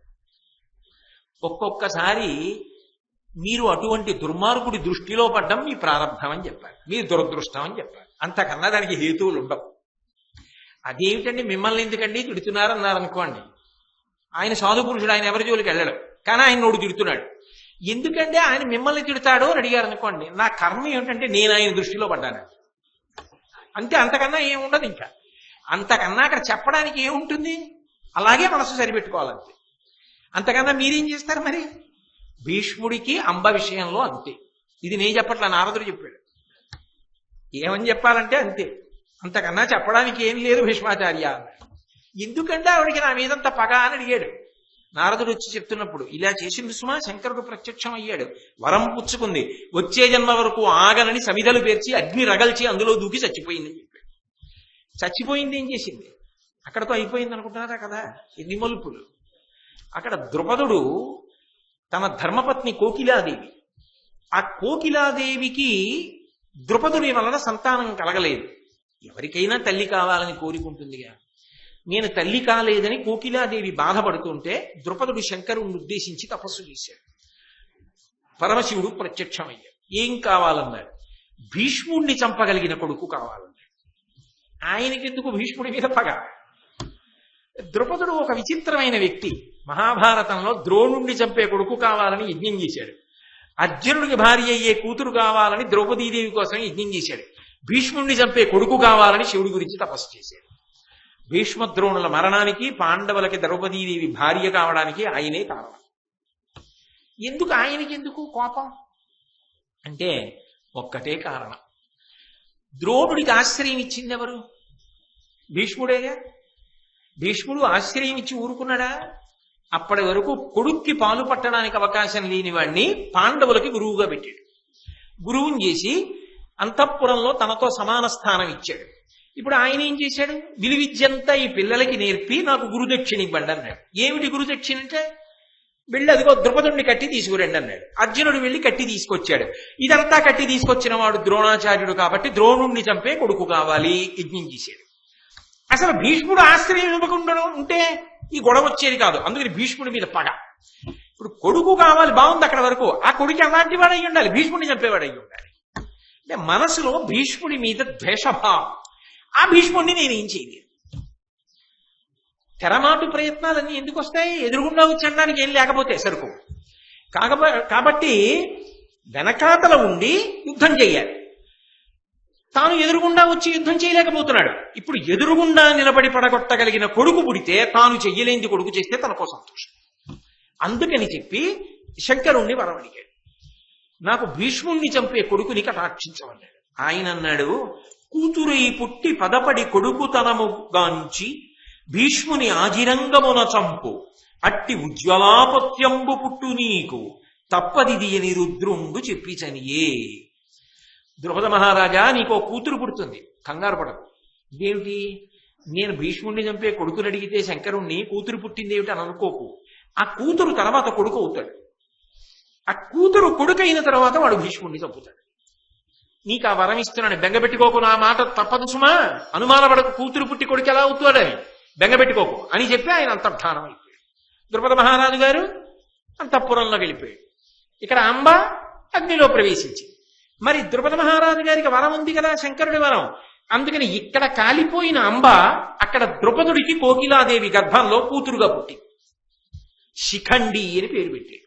అందుకే మాట వినకుండా మొండి పట్టుదలతో పగతో ఉంటే శిఖండిలా దొరికింది ఏమిటి అంటుంటారు. శిఖండి అన్న పేరుతో పుట్టి ద్రుపదుడు కోకిలాదేవి రహస్యంగా సమాలోచన చేశారు. ఈ పిల్ల కాదు, పిల్లవాడు కదా. శంకరుడు వరం ఇచ్చాడు కదా, ఆడపిల్లగా పుట్టి మగపిల్లవాడు అయిపోతాడని చెప్పారు కదా. ఇప్పుడు కొన్నాళ్ళు ఆడపిల్లని చెప్పి, లేదు మా అమ్మాయి కదా అబ్బాయి అయిపోయాడంటే అందరు అడుగుతారు, ఇదేంటి అమ్మాయిగా పుట్టి అబ్బాయి ఎందుకు అయ్యాడని చెప్తారు. భీష్ముడిని చంపడం కోసం వరం అడిగితే ఇలా ఇచ్చాడని చెప్తే కొంచెం అందరూ అదేమిటి భీష్ముడిని చంపడం కోసం వరం అడగడం ఏమిటి, అంతటి ధర్మాత్ముడు, అంతటి జ్ఞాని, అంతటి మహానుభావుడు చీ ద్రుపదుడు అంటారు. అందుకని ఎవరికి తెలియకూడదు. అందుకని ఆయన ఏం చేశాడంటే, నాకు పుట్టింది కొడుకే అని చెప్పేశాడు. ఎవరికి తెలిసి వస్తుంది కనుక అంతఃపురంలోకి వెళ్ళి ఎవడో చూసి వచ్చాడు, నాకు కొడుకు పుట్టాడని చెప్పాడు. కొడుకు పుట్టాడని చెప్పి కొడుకులాగే వస్త్రాలంకారం చేశాడు, కొడుకులాగే కేశపాశం, కొడుకులాగే పెంచి పెద్ద చేశాడు. పెంచి పెద్ద చేసి ద్రోణాచార్యుల వారి దగ్గరికి పంపించాడు విలువిద్య నేర్చుకోమని. ఎందుకంటే భీష్ముడిని పడగొట్టడానికి కావాలిగా విలువిద్య. అందుకని ద్రోణాచార్యుల వారు పాఠం చెప్పాలి. ద్రోణుడి దగ్గరికి వెళ్ళి పాఠం నేర్చుకుంటున్నాడు ఆ పిల్లాడు. యుక్త వయస్సులోకి వచ్చేసింది ఆ పిల్ల. పిల్లాడిల్లా బయట తిరుగుతున్నాడు, కానీ పిల్ల. ఈ పిల్లవాడికి యుక్త వయస్సు వచ్చేసింది. అందరూ మీ అబ్బాయికి పెళ్లి చేయరా అని అడుగుతున్నారు. అబ్బాయికి పెళ్లి చేయరా అంటే వాడు అబ్బాయి అయితే కదా పెళ్లి చేయడానికి. ఇప్పుడు అమ్మాయిని ఎలా ఇచ్చి చేస్తాడు? అమ్మాయిని ఇచ్చి చేసిన తర్వాత వీడు అబ్బాయి ఎప్పటికవుతాడో పరువు వీధిలో పడిపోదు. ఇంతకన్నా నేనేం చెప్పను సభలో. కాబట్టి ఆయన భయపడ్డాడు. కానీ ఎంతకాలం ఆగుతాడు? మీ అబ్బాయికి పెళ్లి చేయరా, మీ అబ్బాయికి పెళ్లి చేయరా, మీ అబ్బాయికి పెళ్లి చేయరా. మా అమ్మాయి ఉంది, ఆ రాజుగారు అమ్మాయి ఉంది, ఆ రాజుగారు అమ్మాయి ఉందని సంబంధాలు వస్తున్నాయి. ఆఖరికి చూసి చూసి చూసి చూసి ఆయన ఏం చేశాడంటే, ఎంతకాలం ఎదురు చూస్తాం, శంకరుడి వరం ఉంది కదా, ఎప్పటికో అప్పటికి మగపిల్లవాడు అయిపోతాడు కదా అని దశార్ణ దేశాధిపతి యొక్క కుమార్తెని తీసుకొచ్చి వివాహం చేసేశాడు. దశార్ణ దేశాధిపతి హేమవర్మ అని ఆయన గొప్ప పౌరుష పరాక్రమవంతుడు. ఆయన కూతుర్ని తీసుకొచ్చి, అంటే ఎలాగో కోడలు అవ్వాలిగా, కొడుకు అవుతాడుగా, ఆ తెచ్చిన సంబంధం ఏదో మంచి సంబంధమే తెచ్చి ముందే చేసేద్దామని పెళ్లి చేసేశాడు. పెళ్లి చేసేసిన తర్వాత మరి ఇద్దరూ కలిసి సంతోషంగా జీవనం చెయ్యాలి కదా. మొత్తానికి తెలిసిపోయింది. ఎందుకు తెలిసిపోదు? హేమవర్మ యొక్క కుమార్తెకి తెలిసిపోయింది తన భర్త పురుషుడు కాడు, తన భర్త స్త్రీ. పురుషుడిలా నటిస్తున్నాడు, వేషం కట్టాడు, ఆయన పురుషుడు కాదు స్త్రీ అని తెలిసిపోయింది. కానీ ఆమె చాలా గంభీరమైన మనస్తత్వం ఉన్నది. ఈ మాట బయటికి వస్తే భర్త పరువు పోతుంది. అంటే భార్యో భర్తో మొత్తానికి స్త్రీయేగా ప్రస్తుతానికి.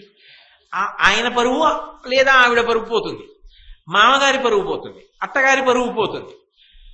వీళ్లతో పోదు. ద్రౌపదీదేవి, పాండవులు, ఇంతమంది. అవతల తండ్రికి తెలుస్తుంది, తండ్రి గుండెలు బాధ తీసుకుంటాడు. ఇదేమిటి, ఇదేం అన్యాయం, మా అమ్మాయి దొరికిందా ఇలా పెళ్లి చేసుకోవడానికి. ఇదంతా లోకంలో పెద్ద గొడవ కింద చెప్పుకుంటారు, అసహ్యంగా ఉంటుందని ఉగ్గపట్టుకుంది. కానీ ఎన్నాళ్ళు ఉగ్గపట్టుకుంటుందా ఆ రహస్యాన్ని ఆపుకోలేక ఎవరో ఒకరు ఎప్పుడో అప్పుడు అడుగుతారు కదండి. చిలికెత్తెలు అందులో ఊరుకుంటారా? పుట్టింటి వైపు నుంచి వచ్చిన చిలికెత్తెలకి ఏదో సందర్భంలో అనుమానం వస్తుంది కదా. అందుకని ఆమె తప్పక దాసికి చెప్పింది, ఆయన ఆవిడ. అంతకన్నా ఎందుకు, 10 మాటలు చెప్పాను కదా ఆ కథ అంతా అని చెప్పింది. ఆ దాసి ఆపుకోలేకపోయింది. అమ్మో ఇది వెంటనే పుట్టింటికి తెలియాలని హేమవర్మ కబురు చేసింది.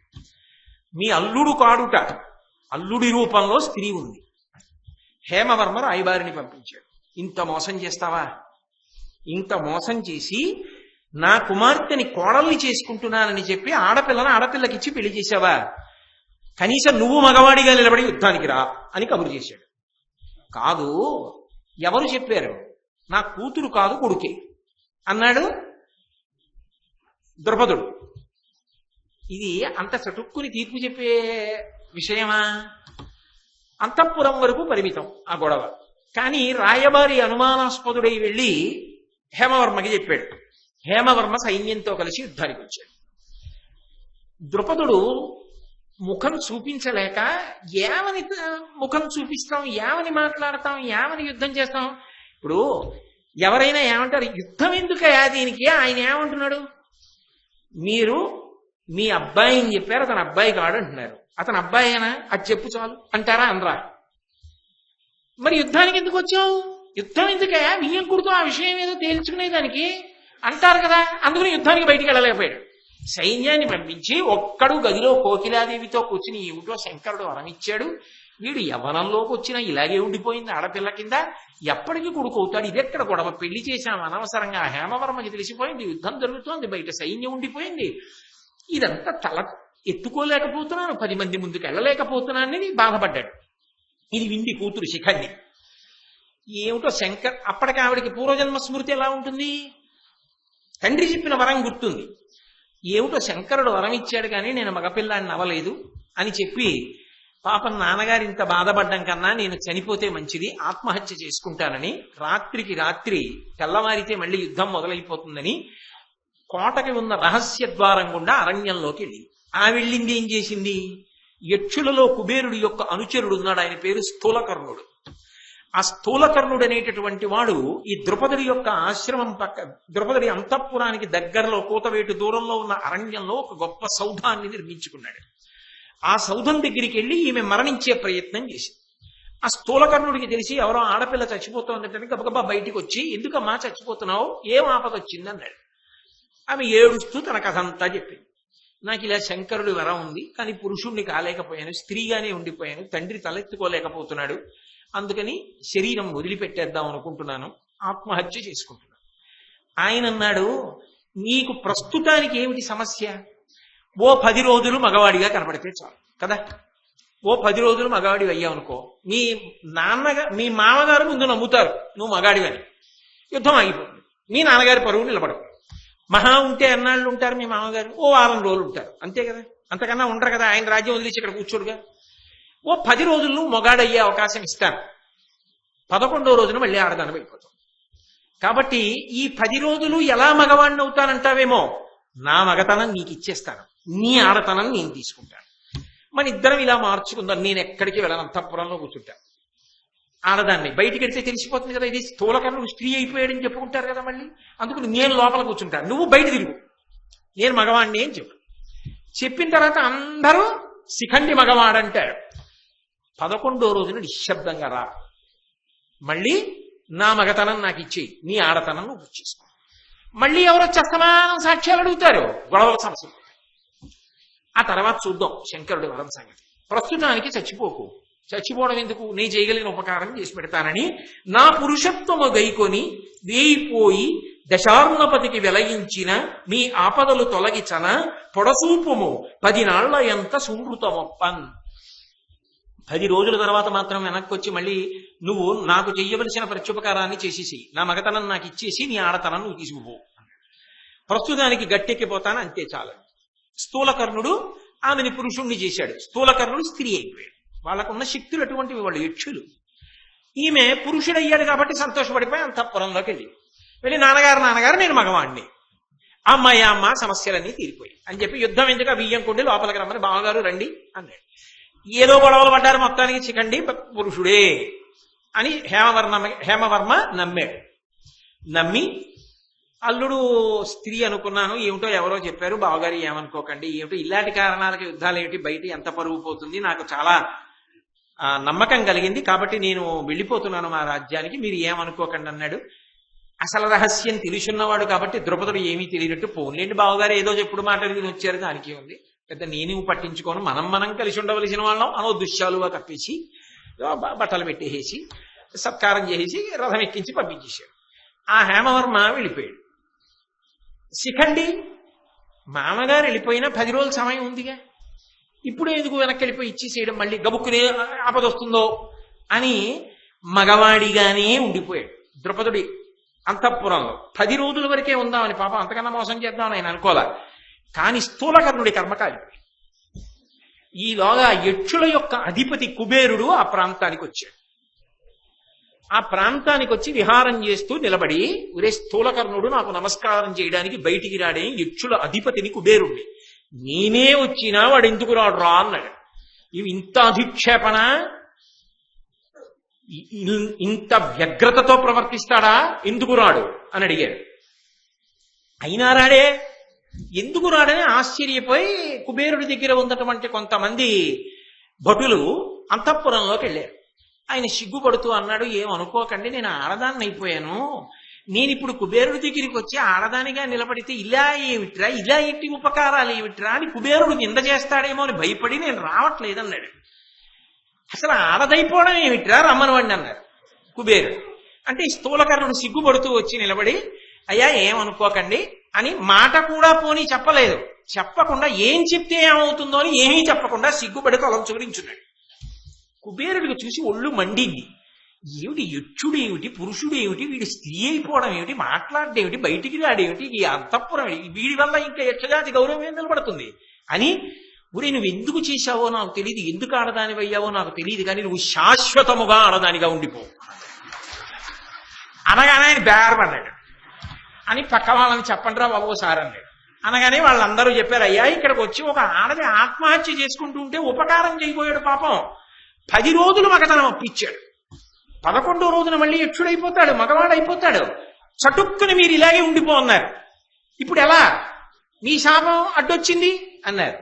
అంటే కుబేరుడు ఆలోచించి, వీడు ముందు మాట్లాడద్దురా, మరి వీరేం శంకరుడి యొక్క వరం పనిచేస్తోంది అక్కడ, వీడు ఏమీ మాట్లాడకుండా నించుంటే నాకు చీకాకు వచ్చింది, శాపం ఇచ్చాను, వీడు మాట్లాడద్దు ముందే, చిన్న సవరణ చేస్తాను, శిఖండి బ్రతికున్నంత కాలం వీడు ఆడదే, శిఖండి మరణించగానే వీడు మళ్ళీ పురుషుడు అవుతాడు అన్నాడు.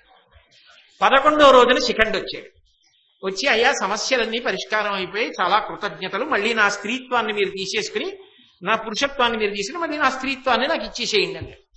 నువ్వు పాపం చాలా చెప్పిన మాట ప్రకారం వచ్చేసావు, కానీ నాకే శాపం వచ్చేసింది రా, నువ్వు బ్రతికున్నంత కాలం నేను స్త్రీని కాబట్టి వెళ్ళిపోయి నువ్వు ఎప్పుడో అప్పుడు చచ్చిపోతావుగా, చచ్చిపోయాక నేను మగాడిని అవుతాను పో అన్నాడు. నీ అదృష్టం అలా కలిసి వచ్చింది, నిన్నెందుకు నిందించడం, వెళ్ళిపోమన్నాడు. అంటే ఈ శిఖండి బయలుదేరి అంతఃపురానికి వచ్చాడు. ఇది కర్ణాకర్ణిగా అందరికీ తెలిసిపోయింది. ఇది శంకరుడి వరం. శిఖండి కేవలం భీష్మవరణానికే ఆడదై పుట్టి మగవాడైంది. ఇప్పుడు ఇది తెలిసి ద్రుపదుడు యుద్ధంలో భీష్మాచార్యుల వారి ముందు నిలబడినప్పుడు బాణప్రయోగం చెయ్యాలి కదా, కాబట్టి గొప్ప అస్త్రబలం ఉండాలి, శస్త్రబలం ఉండాలి. కాబట్టి నువ్వు వెళ్ళి ద్రోణాచార్యుల వారి దగ్గర బాగా విలువిద్య నేర్చుకోమని పంపించాడు. భీష్ముణ్ణి చంపడానికి పుట్టాడని తెలిసి ద్రోణుడు పాఠం చెప్పాడు, భీష్ముడు వద్దని చెప్పలేదు. అది వాళ్ళ ధర్మ నిరతం. వాడు క్షత్రియుడు, ద్రుపదుడి కొడుకు, వాడు అర్హుడు విలువిద్య నేర్చుకోవడానికి. నేనెందుకు కాదనాలి, భీష్ముడు అడ్డగించాల. ద్రోణుడు భీష్ముడిని చంపడానికి నీకు నేను పాఠం చెప్పనా అని చెప్పకుండా ఉండవా, భీష్ముణ్ణి చంపడానికి పుట్టిన శిఖండికి పాఠం చెప్పాడు. తనని చంపడానికి పుట్టిన దృష్టద్యుమ్నుడికి పాఠం చెప్పాడు. అది ఆ గురుస్థానాల యొక్క గౌరవం. గురువు అని పిలిపించుకోవడం అంటే అదిగో అంత సమర్థత ఉండాలి. వాళ్ళు గురువులంటే. మహానుభావులు అంత త్యాగనిరతితో అలా నిలబడ్డాడు ద్రోణుడు, అలా నిలబడ్డాడు భీష్మాచార్యుడు అని చెప్పి భీష్ముడు ఒక నియమం చెప్పాడు. యుద్ధభూమిలో స్త్రీ పేరు పెట్టుకున్న పురుషుడైన, స్త్రీగా పుట్టి పురుషుడుగా మారినవాడైనా నాకు ఎదురుగుండా వచ్చి నిలబడితే అటువంటి వాడితో నేను యుద్ధం చెయ్యను. నేను యుద్ధం చెయ్యను కాబట్టి అవతలవాడు బాణప్రయోగం చేస్తే నా శరీరం పడిపోయినా కూడా నేను దాని గురించి విచారించాను. కాబట్టి శిఖండి కాని యుద్ధానికి వచ్చి నా ఎదురుగుండా నిలబడితే శిఖండి వేసిన బాణాలు నాకు పువ్వులు తగిలినట్టు తగులుతాయి. వాడి బుర్రవాడిని నేను చంపుతాడు, వాడు చంపలేడు.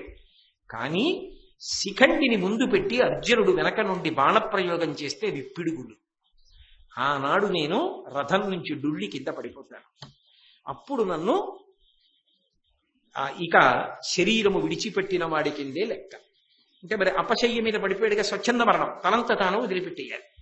కాబట్టి శిఖండి నా మరణమునకు కారణము. అంబక పగపట్టి ఇటువంటి గొప్ప తపస్సు చేసి ఈ స్థితిని పొంది ఇటువంటి వరాన్ని పొందింది అని చెప్పుకుని శిఖండి తన మరణం కోసమే అంబ ఇంత పగపట్టిందని తెలిసినా మహానుభావుడు మాత్రం ఎన్నడూ శిఖండిని ఏమీ అనకుండా యుద్ధభూమిలో శిఖండిని అడ్డుపెట్టి అర్జునుణ్ణి బాణప్రయోగం చెయ్యమనండి అని చెప్పుకున్నవాడు భీష్ముడు. తాత ఎలా మరణిస్తావని అడిగింది. అంతటి మహాధర్మాత్ముడు. భీముణ్ణి చంపడానికి నిష్కారణంగా పగపట్టిన ఒక స్త్రీ కథ ఎన్ని మలుపులో తిరిగిపోతే చిట్ట చివరికి ఆమె శిఖండిగా మారి భీష్ముణ్ణి చంపడంలో కృతకృత్యురాలయ్యింది. ఈ విధంగా అంబ యొక్క ఉపాఖ్యానం పూర్తయింది. ఇది నిజానికి ఉద్యోగ పర్వంలో రావాలి.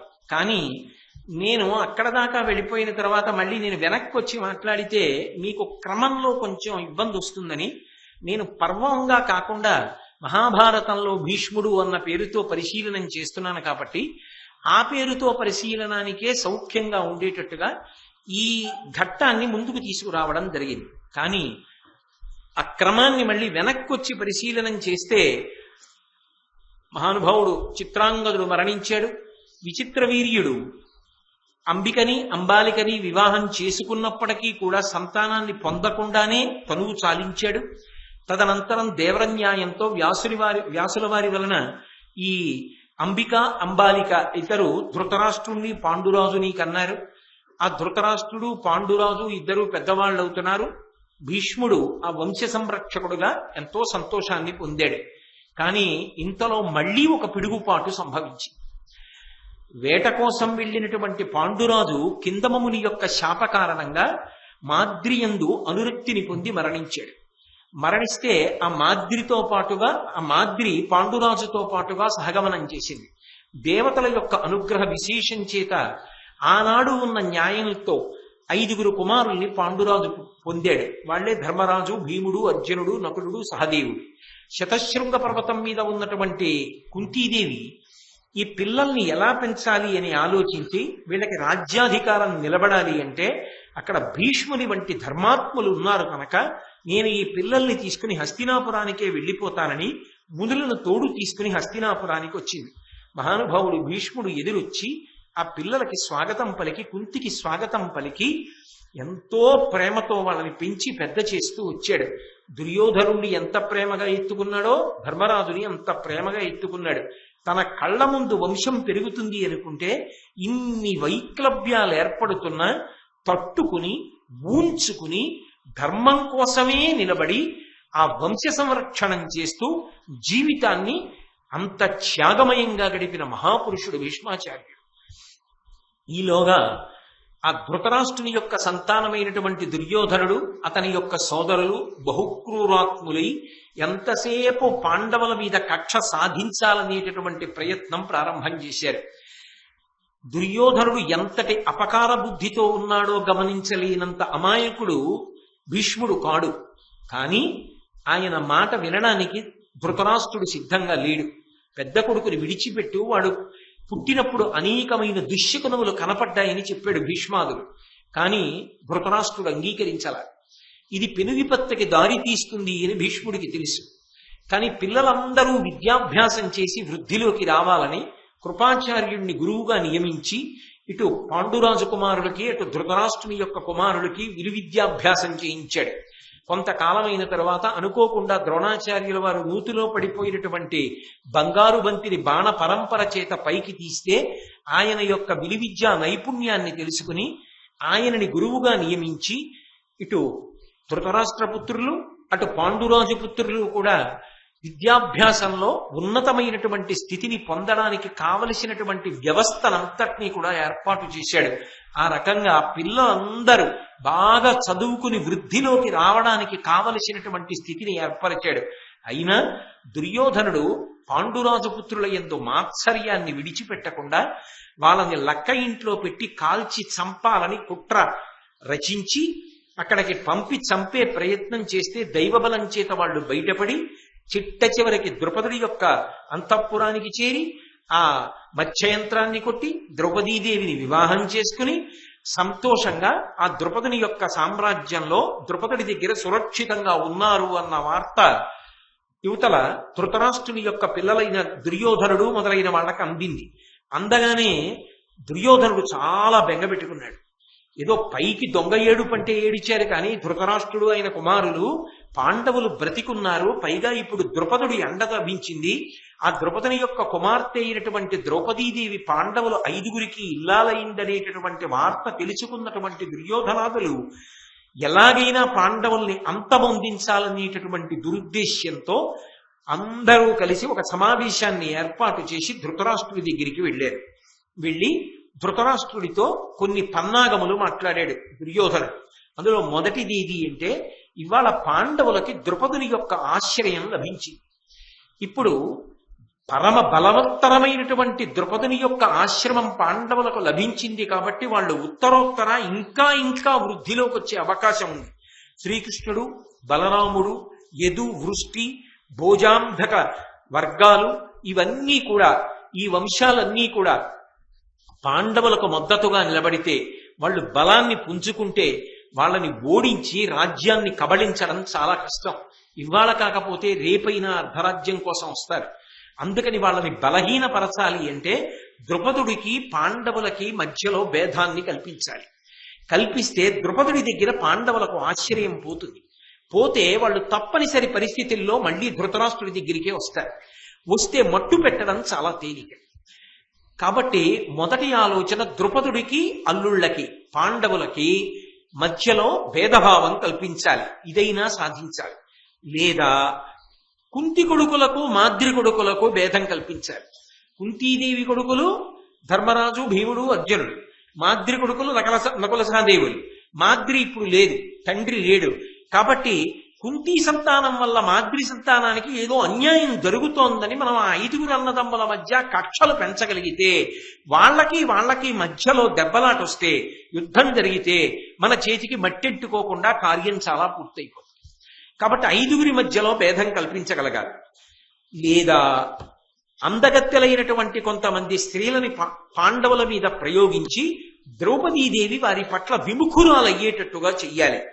అథవా 5గురికి ఒక్కతే భార్య కనుక అంత తేలికగా సంసారం నడవదు. ద్రౌపదీదేవికి పాండవులకు మధ్య వైషమ్యాన్ని కల్పిస్తే, భేదాభిప్రాయాలు కల్పిస్తే వాళ్ళని మట్టు పెట్టడం తేలికైపోతుంది. స్త్రీ కారణంగా దెబ్బలాడుకుంటారు. దెబ్బలాడుకున్న తర్వాత వాళ్ళని వర్గాలుగా చీల్చి వైషమ్యాలు కల్పించి మట్టు పెట్టడం తేలికవుతుంది. కాబట్టి అలాగైనా ప్రణాళిక చెయ్యాలి. లేదా చాటుమాటు మంత్రాలు నిరపి ఎలాగైనా భీముణ్ణి చంపేయాలి. భీముణ్ణి ముందు చంపేస్తే పాండవులకు పెద్ద ఆధారం పడిపోయినట్టే. దుర్యోధనుడికి ఎప్పుడూ కూడా భీముడి గురించే భయం. అందుకే భీముణ్ణి కానీ చంపేశామా ఇక మనకి పాండవుల వలన భయం లేదు. ఈ 5టిలో ఏదో ఒక ప్రణాళికని మనం రచన చెయ్యాలి అని ఆలోచన చేస్తుండగా కర్ణుడు లేచి, ఈ చాటుమాటు ప్రయత్నాలు చెయ్యవలసినటువంటి అవసరం మనకేమిటి? మనం అస్త్ర విద్యని నమ్మిన వాళ్ళం. ఆ పాండవులెంత, అర్జునుడెంత, నువ్వు నాకు సమ్మతినియ్యి, ఉత్తర క్షణంలో వెళ్ళి అర్జునుడిని పాండవుల్ని ఓడించి వాళ్ళందరూ ద్రౌపదుడి దగ్గర ఉండకుండా మన చెప్పు చేతల్లో మన మాట వింటూ మన ఆజ్ఞ కాదనలేక మళ్ళీ ఇక్కడికే వచ్చేటట్లుగా నేను చేస్తానని చెప్పి ప్రగల్భాలు పలికి ఆయన్ని వెనక్కి తీసుకొస్తామని చెప్పి కర్ణుడు యుద్ధం చెయ్యడం కోసమని చెప్పి దుర్యోధనుణ్ణి అనుమతి కోరాడు. అనుమతి కోరి యుద్ధానికి వెళ్ళడానికి సిద్ధపడుతుండగా ధృతరాష్ట్రుడి దగ్గరికి వెళ్ళి వీళ్ళందరూ ఈ విషయాలు నివేదించి ఏం చెయ్యమంటావు చెప్పమని అడిగారు. ధృతరాష్ట్రుడికి తెలుసు ఈ డాంబికపు మాటలే తప్ప కర్ణుడు నిజంగా యుద్ధానికి వెడితే వాళ్ళని ఏమీ చేయలేడు. అందుకే ఆయన అన్నాడు, ఇవన్నీ మనం చెయ్యడం కాదు, మనం ఏం చేసినా భీష్ముడికి తెలుస్తుంది. భీష్ముడు ఉండగా, ద్రోణుడు ఉండగా తొందరపడి మనం ఏం చేసినా ప్రమాదాన్ని కొని తెచ్చుకున్న వాళ్ళు అవుతాం. మనం ఏ కుట్ర చేసినా భీష్మ, ద్రోణ, విదుర, కృపాచార్యుల వంటి వారి మాట విన్నట్టుగా కనపడాలి. నేను చూడండి, విదురుడి మాటలు రోజు వింటాను, ఏది తలకెక్కించుకోను. ధృతరాష్ట్రుడు చెప్పిన మాట అలా భీష్మ ద్రోణుల్ని పిలుద్దాం, పిలిచి ఏం చెయ్యమంటారని అడుగుదాం. బహుజాగ్రత్తగా వాళ్ళ సమ్మతిని పొంది పాండవుల్ని మట్టు పెట్టేటటువంటి ప్రయత్నం చేద్దాం అని భీష్ముణ్ణి ద్రోణుణ్ణి ఆహ్వానం చేసి, ఇలా పాండవులు బ్రతికున్నారని తెలిసింది, ఏం చేస్తే బాగుంటుందని అడిగారు. అయితే భీష్ముడు అన్నాడు, తండ్రి తాతల యొక్క సామ్రాజ్యానికి మీరు ఎలా అధికారం కోరుతున్నారో అలాగే పాండవులకు కూడా అధికారం ఉంది. కాబట్టి ఏ విధంగానూ కూడా పాండవుల మీద యుద్ధం చెయ్యడానికి నేను అంగీకరించాను. వాళ్ళు పరమధర్మాత్ములు, తండ్రి లేని బిడ్డలు. అసలు వాళ్లతో యుద్ధం నువ్వు ఎందుకు చెయ్యాలి దుర్యోధన? ఒక్కనాటికి వాళ్లతో యుద్ధాన్ని నేను అంగీకరించాను. కాబట్టి సగం రాజ్యాన్ని పాండవులకి, సగం రాజ్యాన్ని నువ్వు పరిపాలించు. ఇది ఉభయులకు కూడా అంగీకార యోగ్యముగా ఉండవలసిన విషయం. అంతేకాని పాండవుల్ని పాడు చేసే ప్రయత్నం మీరు చేస్తే మాత్రం నేను అంగీకరించాను. దుర్యోధన, నేను చెప్పిన మాట విను. నువ్వు నేను చెప్పినట్లుగా ప్రవర్తిస్తే నీకు కీర్తి కలుగుతుంది. కీర్తి రాజుల యొక్క జన్మ ఫలం. అలా ఎవడు కీర్తిని పొందాడో వాడు సమున్నతమైనటువంటి స్థితిని పొందుతాడు. జీవితంలో బంధువులు కానీ లోకాలు కానీ సంతోషించడానికి కారణం ఏది అంటే కేవలముగా ఆ కీర్తి. ఆ కీర్తిని సంపాదించడం అన్నది ఎక్కడో దొరికే వస్తువు కాదు. నువ్వు సక్రమంగా ప్రవర్తించడాన్ని బట్టి కీర్తి వస్తుంది. కాబట్టి నేను చెప్పినట్లు చెయ్యి. పాండవులకు అర్ధరాజ్యమే, నువ్వు అర్ధరాజ్యం తీసుకో. అలా తీసుకుంటే మీరు సంతోషంగా ఉంటారు. కీర్తి లేని వానికి జీవనంబు నిరర్ధకంబ చూవే, అమని మీద నిత్యమైన ధరము నిర్మల కీర్తియ, అట్టి కీర్తి వడయుట శ్రమంబే. నేను చెప్పినటువంటి మాట బాగా విను దుర్యోధన. అసలు లోకంలో కీర్తి పొందకుండా బ్రతికేటటువంటి వాడి జీవితం ఏది ఉంటుందో అది నిరర్థకము. ఆ జీవితానికి ప్రయోజనం ఉండదు. మనిషి కీర్తిని పొంది తీరాలి. కాబట్టి కీర్తిని సంపాదించడానికి ప్రయత్నించు. అటువంటి కీర్తి వలన నీ పేరు చిరస్థాయిగా నిలబడుతుంది. ఇలా కీర్తి ఎంతకాలము కలిగి ప్రవర్తిల్లే అంతకాలంబును నిత్యులు కారే కీర్తికల పుణ్యులు, కీర్తి విహీనుడు ఇందును పూజ్యుండే. ఎంతకాలము మనిషి శరీరం వదిలిపెట్టినా ఇక్కడ కీర్తి ఉండిపోతుందో అంతకాలము వ్యక్తి వెళ్ళిపోయినా వాడు బ్రతికి ఉన్నట్టే. ఆ కీర్తి వలన స్వర్గం లభిస్తుంది, అపకీర్తి వలన నరకం లభిస్తుంది. కీర్తిని సంపాదించడానికి ప్రయత్నించరా. కీర్తి కుట్రలు చేస్తే రాదు, కుతంత్రాలు చేస్తే రాదు. కీర్తి ధార్మికంగా నిలబడితే వస్తుంది, త్యాగము చేత వస్తుంది, 10 మందిని ఆదుకోవడం వల్ల వస్తుంది, సమాజం గురించి ఆలోచించడం వల్ల వస్తుంది, త్యాగము వలన వస్తుంది. తప్ప వాళ్ళ మీద యుద్ధం చేస్తా, వాళ్ళనేదో చేస్తా, వాళ్ళల్లో వైషమ్యాలు కల్పిస్తా, ఇటువంటి కుట్రలు కుతంత్రాలు చేసి సామ్రాజ్యాన్ని పొంది కీర్తివంతుడు అవుతారా? ఒక్కనాటికి సంభవమయ్యే విషయం కాదు. కాబట్టి పాండవులకు అర్ధరాజ్యం ఇవ్వవలసిందే. పరమ సత్యాన్ని చెప్తున్నాడు మహానుభావుడు కొండా వెంకటప్పయ్య పంతులు గారిని. ఆంధ్రదేశానికి కాదు యావత్ భారతానికి కీర్తి తీసుకొచ్చినటువంటి దేశభక్తుడు. దేశభక్త అని బిరుదిచ్చారు. ఆయన సమస్తం దేశ స్వాతంత్రం కోసం త్యాగం చేశారు.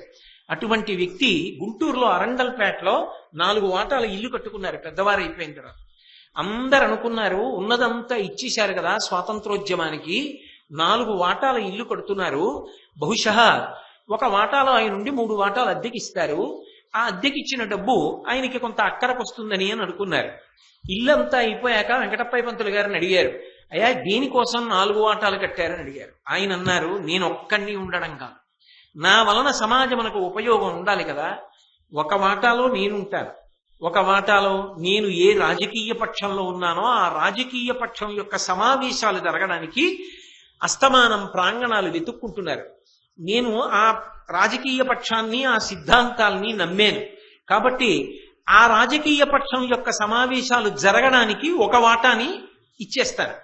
ఇంకొక వాటా, ఎంతో మంది పేద పిల్లలు ఉన్నారు, వాళ్ళు చదువుకుందామంటే డబ్బు కట్టే వాళ్ళు ఉండొచ్చు, కానీ ఎక్కడ ఉంటారు? ఇంత పట్టణంలో ఉండడానికి వసతి లేక చదువుకోవడానికి పల్లెటూర్ల నుంచి రావడానికి అవకాశం లేక చదువుకోకుండా ఉండిపోయిన వాళ్ళు ఉన్నారు. అటువంటి వాళ్ళు చదువుకోవడం కోసమని పేద విద్యార్థులు ఉండడం కోసం ఒక వాటా ఇచ్చేస్తారు. ఇంకొక వాటా ఏమో ఒక మంచి అతిథి రావచ్చు, లేదా ఎవరైనా చాలా అవసరం కలిగిన వాళ్ళు ఓ 10 రోజులు ఉండడానికి అవకాశం ఏర్పడచ్చు, అప్పుడు ఇవ్వడానికి ఒక వాటా ఉంచుతారు. నేను మాత్రం ఒక్క వాటాలో ఉంటా. 3 వాటాలు సమాజ ప్రయోజనానికి నేను ఇవ్వగలిగిన రీతిలో ఇస్తానన్నారు. కొండా వెంకటప్పయ్య పంతులు గారు చేసినటువంటి త్యాగానికి కదా ఇప్పటికే ఆ మహానుభావుడి పేరు చెప్తే నమస్కారం చేస్తారు. అహోబలరావు గారని ఒక డాక్టర్ గారు ఉండేవారు మచిలీపట్నంలో. ఆయన మరణించినప్పుడు దినపత్రికలన్నీ ఏమని రాశాయంటే మచిలీపట్నపు కీర్తి శిఖరము విరిగి పడిపోయిందని రాశాయి. ఆయన వైద్యం చేయడం కాదు, తన దగ్గరికి వచ్చినటువంటి పేదవారు వైద్యానికి వస్తే తన ఇంట్లో వాళ్ళకి మంచం వేసి పడుకోబెట్టి వాళ్ళకి అన్నం పెట్టమంటే సరిగ్గా పెడతారో పెట్టరో అని ఆయన ఎక్కువ నారింజ పచ్చడి, ఆవు పాలు పచ్చంగా చెప్పేవారు. తాను ఆవులు పెంచి ఆవు పాలు తెప్పించి నారింజ పచ్చడి చేయించి తనతో కలిపి రోగులందరినీ కూర్చోబెట్టి భోజనం పెట్టేవారు. కడుపు నిండా పెడతారో పెట్టరో, తింటారో తినరో అని. ఒక వైద్యుడు అందరినీ కూర్చోపెట్టి వైద్యం చేసి పథ్యం పెట్టినా వాళ్ళు ఎవరైనా ఇంకా వెనకపడి కొంచెం కుమిలిపోతుంటే, నిజంగా చెప్పు నీకేమిటి బాధ అంటే, ఏదో కొంచెం ఆర్థికంగా ఇబ్బంది పడుతున్నానంటే ఆ బెంగ నా మనసులో ఉండిపోయిందంటే డబ్బు తీసి వాడికి ఇచ్చి డబ్బు కోసం బెంగ పెట్టుకుని శరీరం పాడు చేసుకుంటావా? బతుకు ముందు ఈ డబ్బట్టుకెళ్ళి నీ అవసరం తీర్చుకో, సంపాదిస్తే పట్టుకొచ్చి నిజాయితీగా, సంపాదించలేకపోతే మర్చిపో అని తానే చెప్పి డబ్బిచ్చేవాడు. ఎంతమందిని ఆదుకున్నాడో మహానుభావుడు. ఆయన పేరు చెప్తే మొత్తం ఆ కృష్ణా జిల్లా వైపు అందరూ 2 చేతులు ఎత్తి నమస్కారం చేసేవారు. ఆయన మరణించిన నాడు జిల్లా అంతా కూడా ఆ మచిలీపట్నం, గుంటూరు, కృష్ణా, విజయవాడ ప్రాంతాలన్నీ కూడా తమ ఇంటిలో పెద్దవాడు మరణించినట్టుగా ఏడ్చారు. అటువంటి మహాపురుషులందరూ పుట్టినటువంటి గడ్డ. ఇక్కడే ఎంఎస్ఎన్ చారిటీస్ పెట్టిన సత్యలింగ నాయకర్ ఎక్కడో బర్మా వెళ్లి ఎంతో కష్టపడి సంపాదించినటువంటి డబ్బు ఓడలో వెళ్ళలేక పడవలో వెళ్లి సంపాదించి లక్షలు ట్రస్ట్ పెట్టి పాఠశాలలు పెట్టి అన్నదాన సత్రంకి ఇచ్చారు. మన కళ్ళ ముందు లేరు. రఘుపతి వెంకటరత్నం నాయుడు గారు ఎంత సమాజ సేవ చేశారు. ఇప్పటికీ బాలాజీ చెరువు జంక్షన్ లో ఆశ్రమంలో ఆయన యొక్క సమాధి, ఆయన యొక్క అస్థికలు ఉంచిన ప్రదేశం లేదు. మహానుభావులు ఎంతమంది త్యాగమూర్తులై సమాజం కోసం నిలబడ్డారు. దాచుకున్న వాళ్ళందరూ పట్టుకెళ్లారా? ఎవడు సమాజం కోసం భగవంతుడిచ్చిన విభూతిని త్యాగం చేసేసాడు. నా దగ్గర ఇది ఉంది, ఈ ఉన్నది సమాజం కోసం వెచ్చిస్తాను, నా వలన సమాజానికి ఉపకారం జరిగితే చాలు అని తృప్తి పడి వెళ్ళిపోయాడు. అంతే తప్ప మీరు దీన్ని వాడి ఉంటే ఎంత సంపాదించేవారో అంటే ఓ చిరునవ్వు నవ్వి దాని గురించి ఆశ లేకుండా ఆఖరి ఊపిరి వరకు భగవంతుడిచ్చిన విభూతిని త్యాగమయంగా సమాజానికి అందించారో వాళ్ళు చిరంజీవులై, కీర్తిశేషులై, ఇప్పటికీ మహనీయులై నిలబడి వాళ్ళ యొక్క చరిత్రలు చదువుతున్నామా లేదా? ఒక కొండా వెంకటప్పయ్య పంతులు గారికి, ఒక రఘుపతి వెంకటరత్న నాయుడు గారి గురించి, ఒక సత్యలింగ నాయకర్ గురించి, ఒక అహోబలరావు గారి గురించి పిల్లలకి చెప్పకపోతే ఎంతంత కష్టాలు పడి ఈ స్వాతంత్ర్యం తీసుకొచ్చారో, ఎంతంత కష్టాలు పడి నవభారత నిర్మాణం చేశారో, వాళ్ళు ఎంత ఆర్తి పొందారో తెలియకపోతే పిల్లలకి దేశభక్తి రమ్మంటే ఎక్కడి నుంచి వస్తుంది? అది త్యాగం అంటే, అది కీర్తి అంటే. ఆ కీర్తి స్వార్థం వల్ల రాదు, కుట్రల వలన రాదు, కుతంత్రముల వలన రాదు, విశాల హృదయము వలన వస్తుంది, త్యాగము వలన వస్తుంది, ధర్మము వలన వస్తుంది. దుర్యోధన, బుద్ధిహీనుడవై మాట్లాడకు. నువ్వెవరివి పాండవుల్ని మట్టు పెట్టడానికి? వాళ్ళ మీద యుద్ధానికి నేను అంగీకరించాను, నువ్వు వెళ్ళడానికి వీల్లేదు. ధృతరాష్ట్ర, వెంటనే పాండవులు అక్కడ క్షేమంగా ఉన్నారని తెలిసింది కాబట్టి వాళ్ళని పిలిచి అర్ధరాజ్యాన్ని విభాగం చేసి ఇమ్మన్నాడు. భీష్ముడికి భయపడి, ద్రోణుడికి భయపడి, కృపాచార్యుల వారికి భయపడి, భీష్ముడు ఏదంటే ద్రోణుడు అదే అంటాడు. పెద్దలని ధిక్కరించి చెయ్యలేరు కనుక పాండవుల్ని వెనక్కి స్వాగతం పలికి విదురుణ్ణి పంపి తీసుకొచ్చి సంతోషంగా హస్తినాపురంలో ఉంచుకుని అర్ధరాజ్యం ఇవ్వడానికి ధృతరాష్ట్రుడు సిద్ధపడ్డాడు. భీష్ముడి లాంటి ధర్మాత్ముడే లేకపోతే ఆనాడు దుర్యోధనుడు ధృతరాష్ట్రుడు కలిపి ఎంత పన్నాగాలు పన్నుదురు. మహానుభావుడు సమాజ రుణాన్ని తీర్చుకున్నాడు. తండ్రి లేని పిల్లలు రెక్కల కింద పెట్టి కాపాడి వాళ్ళని రాజ్య విభాగం చేయించి ఇప్పించి రక్షించాడు. అంతటి మహానుభావుడు, ప్రాతస్మరణీయుడు. అందుకే భీష్ముడి పేరు చెప్తే నృసింహావతారం కూడా సంతోషిస్తుందట. అంత గొప్ప చరిత్ర కలిగిన భీష్మాచార్యుల వారు, ఆయన గురించినటువంటి కొన్ని అద్భుతమైన విశేషాలు. ఒక అవతారమే. అసలు మహాభారతంలో శిశుపాల వధ కృష్ణావతారం యొక్క ప్రయోజనాల్లో ఒక ప్రధానమైన ఘట్టం. అసలు కృష్ణావతార వైభవాన్ని రాజసూయ యాగంలో చెప్పిన మహాపురుషుడు భీష్ముడు. అసలు ఆ అవతార ప్రాశస్యం చెప్పడం, ఆ పెద్దరికాన్ని నిలబెట్టుకోవడం. అందున విశేషించి రేపు శ్రావణ మాసంలో శుక్లపక్షంలో స్థిరవారం. అటువంటి రోజున ఆ అవతార సంబంధమైనటువంటి వైభవాన్ని ప్రస్తుతి చేస్తూ భీష్ముని యొక్క వైభవాన్ని అందులో తెచ్చి మాట్లాడడం భగవంతుని యొక్క అనుగ్రహ విశేషం. మళ్ళీ రేపు సాయంకాలం 7 గంటలకి కలుసుకున్నప్పుడు ఈ విషయాన్ని పునః కొనసాగిస్తాను. ఈ సందర్భంగా మీతో నేను ఒక్క విషయాన్ని మనవి చేయవలసి ఉంటుంది. రేపు సాయంకాలం ప్రవచనం 7 గంటలకి కాదు. రేపు సాయంకాలం ప్రవచనం 6:30 మీకు నా సంగతి బాగా తెలుసు. నేను మా ఆవిడ్ని తీసుకొస్తుంటాను. అందుకే ఎవ్వరూ లేకపోతే దాన్ని కూర్చోపెట్టి చెప్పి వెళ్ళిపోతాను. కాబట్టి నాకు ఆ బెంగేం లేదు. ఇంతమంది ఉండాలన్న కోరిక నాకు ఎప్పుడూ లేదు. 6:30 ప్రారంభం చేసేస్తాను. ప్రారంభం చేసి వదిలిపెట్టేస్తాను. ఎందుకని 8:30 వరకు చెప్పను. 8 గంటలకే సాధ్యమైనంత వరకు వదిలిపెట్టేస్తాను. ఎందుకు వదిలిపెట్టేస్తాను అంటే రేపు ప్రసాద్ బాబు గారి ఇంట్లో పెళ్లి సంబంధంగా ఆయన భోజనాలు పెట్టుకున్నాడు పాపం. నేను ఇక్కడ 8:30 వరకు కూర్చోబెడితే మీరు ఎప్పటికి పెడతారు భోజనాలకి? ఆకలి తీరిపోయిన తర్వాత మీరు ఎడితే ఏం ధర్మం? అందుకే మీకు ఆ సౌకర్యం కల్పించడం కోసం రేపు 6:30 మొదలు పెట్టేస్తారు.